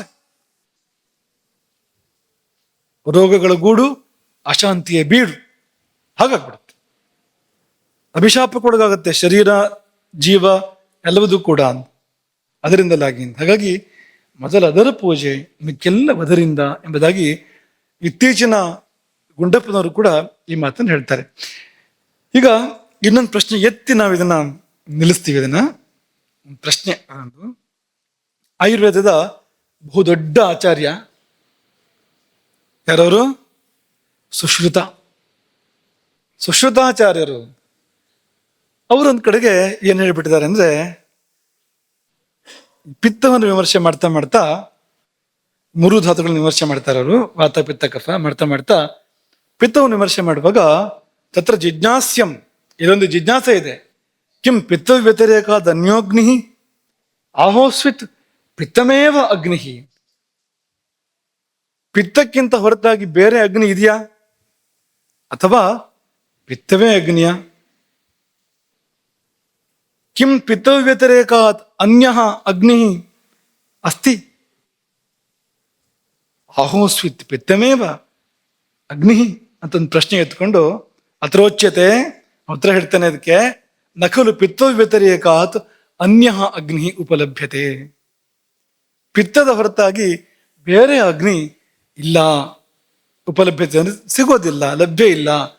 ನೀವು ಶರೀರವನ್ನು ಶೋಧನೆ ಮಾಡಿದ್ರೆ ಪಿತ್ತ ದ್ರವವನ್ನು ಬಿಟ್ರೆ ಬೇರೆ ಏನ್ ಸಿಗುತ್ತೆ ನಿಮಗಲ್ಲಿ? ಹಾಗಾಗಿ ನಕಲು ಪಿತ್ತ ವ್ಯತಿರೇಕಾತ್ ಅನ್ಯ ಅಗ್ನಿ ಉಪಲಭ್ಯತೆ, ಬೇರೆ ಅಗ್ನಿ ಸಿಗ್ತಾ ಇಲ್ಲ ನಮಗೆ ಪಿತ್ತವನ್ನು ಹೊರತುಪಡಿಸಿ. ಪಿತ್ತವೇ ಅಗ್ನಿ ಅವ್ರು ಹೇಳೋದು. ಯಾಕೆ? ಆಗ್ನೇಯತ್ವಾತ್, ಅಗ್ನಿ ಗುಣಗಳು ಪಿತ್ತಕ್ಕೆ ಇದೆಯಲ್ಲ, ಅದೇ ಅಗ್ನಿ ಅಂತ ಹೇಳಿ ಸಾಕು. ಪಿತ್ತವೇ ಅಗ್ನಿ. ಪಿತ್ತದಲ್ಲಿ ಅಗ್ನಿ ಕರ್ಮಗಳೆಲ್ಲ ಕಾಣಿಸುತ್ತೆ. ದಹನ, ಪಚನ. ಅಗ್ನಿಕರ್ಮ ಏನು? ಸುಡುತ್ತೆ. ನೇರ ಬೆಂಕಿಗೆ ಹಾಕಿದ್ರೆ, ನೀವು ಹೊರಗಡೆ ಬೆಂಕಿ ನಾವು ಹೇಳ್ತಾ ಇರುವಂತದ್ದು, ಬೆಂಕಿ ಹಾಕಿ ಸುಡುತ್ತೆ. ಬೆಂಕಿ ಮೇಲೆ ಪಾತ್ರೆ ಇಟ್ಟು ನೀರು ಹಾಕಿ ಅದರೊಳಗೆ ಹಾಕಿದ್ರೆ ಬೇಯಿಸುತ್ತೆ. ಈ ಸುಡುವುದು ಮತ್ತು ಬೇಯಿಸೋದು ಅಗ್ನಿ ಮಾಡುವ ಕಾರ್ಯ, ಅದೆರಡನ್ನು ಮಾಡ್ತಾ ಇದೆ ಇದು ಪಿತ್ತ. ಪಿತ್ತೆ ದಹನ ಪಚನಾದಿಶು ಅಭಿಪ್ರವರ್ತಮಾನೆ ಅಗ್ನಿ ಉಪಚಾರ. ದಹನ ಪಚನ ಎಲ್ಲ ಮಾಡ್ತಾ ಇರೋದ್ರಿಂದ ಅಗ್ನಿ ಅಂತ ಕರೆದಿದ್ದಾರೆ, ಅಂತರಗ್ನಿ ಅಂತ ಕರೆದಿದ್ದಾರೆ ಪಿತ್ತವನ್ನ. ಅದು ಕ್ಷೀಣವಾದಾಗ ಅಗ್ನಿ ಅಂಶ ಹೆಚ್ಚಿರ್ತಕ್ಕಂಥ ವಸ್ತುಗಳನ್ನ ಸೇವನೆ ಮಾಡ್ತೀವಿ ನಾವು. ಒಳಗೆ ಅಗ್ನಿ ಕ್ಷೀಣ ಆಯ್ತು, ಮಂದಾಗ್ನಿ ಆಯ್ತು ಅಂದ್ರೆ ನಾವು ಇಂಗನ್ನೋ ಶುಂಠಿಯನ್ನೋ ಇಂಥದ್ದು ಯಾವುದು ಆಗ್ನೇಯ, ಅಲ್ಲಿ ಪಿತ್ತ ಪ್ರಧಾನ ಅಗ್ನಿ ಪ್ರಾಧಾನ್ಯ ಇದೆ, ಅಂಥದ್ದನ್ನು ಸೇವನೆ ಮಾಡ್ತೀವಿ. ಅಂದ್ಮೇಲೆ ಇದು ಅಗ್ನಿ ಆಗಿರ್ಬೇಕು, ಪಿತ್ತವೇ. ಮತ್ತು ಅಗ್ನಿ ಹೆಚ್ಚಾದ್ರೆ, ಅತ್ಯಗ್ನಿ ಆದ್ರೆ ಆಗ ತಂಪನ್ನು ಸೇವನೆ ಮಾಡ್ತೀವಿ. ಶೀತಕ್ರಿಯೋಪಯೋಗಾತ್, ಅತಿವೃದ್ಧಿಯ ಶೀತಕ್ರಿಯೋಪಯೋಗಾತ್. ಇದು ಹೆಚ್ಚಾದ್ರೆ ತಂಪು ಮಾಡ್ತೀವಿ, ಕಡಿಮೆ ಆದ್ರೆ ಬಿಸಿ ಮಾಡ್ತೀವಿ. ಈಗ ಚೆನ್ನಾಗಿ ಜೀರ್ಣ ಆಗ್ಬೇಕು ಅಂದ್ರೆ ಬಿಸಿನೀರು ಕುಡೀರಿ ಅಂತ ಹೇಳ್ತಾರೆ. ಜ್ವರ ಬಂದಾಗ, ಜ್ವರ ಎಲ್ಲ ಅನೇಕ ಜ್ವರಗಳು ಅಜೀರ್ಣ ಮೂಲ, ಅಜೀರ್ಣದಿಂದ ಬರುವಂಥದ್ದು. ಅಥವಾ ಅಜೀರ್ಣ ಇದ್ದಾಗ ಬಿಸಿ ಬಿಸಿ ನೀರು ಕುಡಿತಾ ಇರಿ ಆಗಾಗ ಅಂತ ಹೇಳೋದುಂಟು. ಬಿಸಿ ಏನದು? ಅಗ್ನಿಗೆ ಸಹಾಯ ಮಾಡುವಂಥದ್ದು, ಒಳಗಿರ್ತಕ್ಕಂಥ ಅಗ್ನಿಗೆ ಸಹಾಯ ಮಾಡುವಂಥದ್ದು. ಹಾಗಾಗಿ ತತ್ ಸಮಾನ ದ್ರವ್ಯೋಪಯೋಗ, ಅಗ್ನಿಗೆ ಸಮಾನವಾದ ದ್ರವ್ಯಗಳನ್ನ ಹೆಚ್ಚು ಮಾಡೋದಕ್ಕೆ ಕಡಿಮೆ ಮಾಡೋದಕ್ಕೆ ಬಳಸ್ತಾ ಇರೋದ್ರಿಂದ ಅದೇ ಅಗ್ನಿ. ಮತ್ತೇನಿದೆ?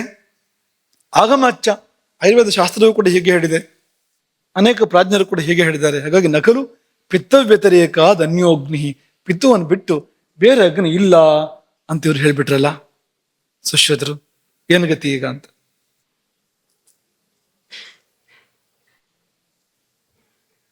ಪುಸ್ತಕ ತೆಗೆದು ನೋಡಿ, ಇದೆ ಹಾಗೆ ಇದೆ. ಸೂತ್ರಸ್ಥಾನ 21:9 ಸುಶ್ರುತ ಇದ್ಬಿಟ್ಟಿದೆ ಪಂಕ್ತಿಗಳಲ್ಲಿ. ಹಾಗಾದ್ರೆ ಸುಶ್ರುತಾಚಾರ್ಯರು ಅಗ್ನಿ ದೇವರು ಅಂತ ಒಪ್ಕೊಳ್ಳಿಲ್ವಾ? ಅಗ್ನಿಯನ್ನು ದೇವತೆ ಅಂತ ಒಪ್ಕೊಳ್ಳಿಲ್ವಾ?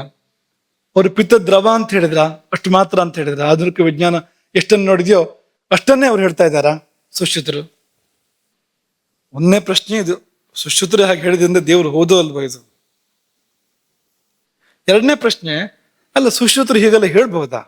ವೇದವೇ ಹೇಳಿದೆ, ಕೃಷ್ಣ ಹೇಳಿದಾನೆ, ಶ್ರೀಕೃಷ್ಣ ಹೇಳಿದಾನೆ, ಇವ್ರು ಬೇರೆ ತರ ಹೇಳ್ಬೋದಾ?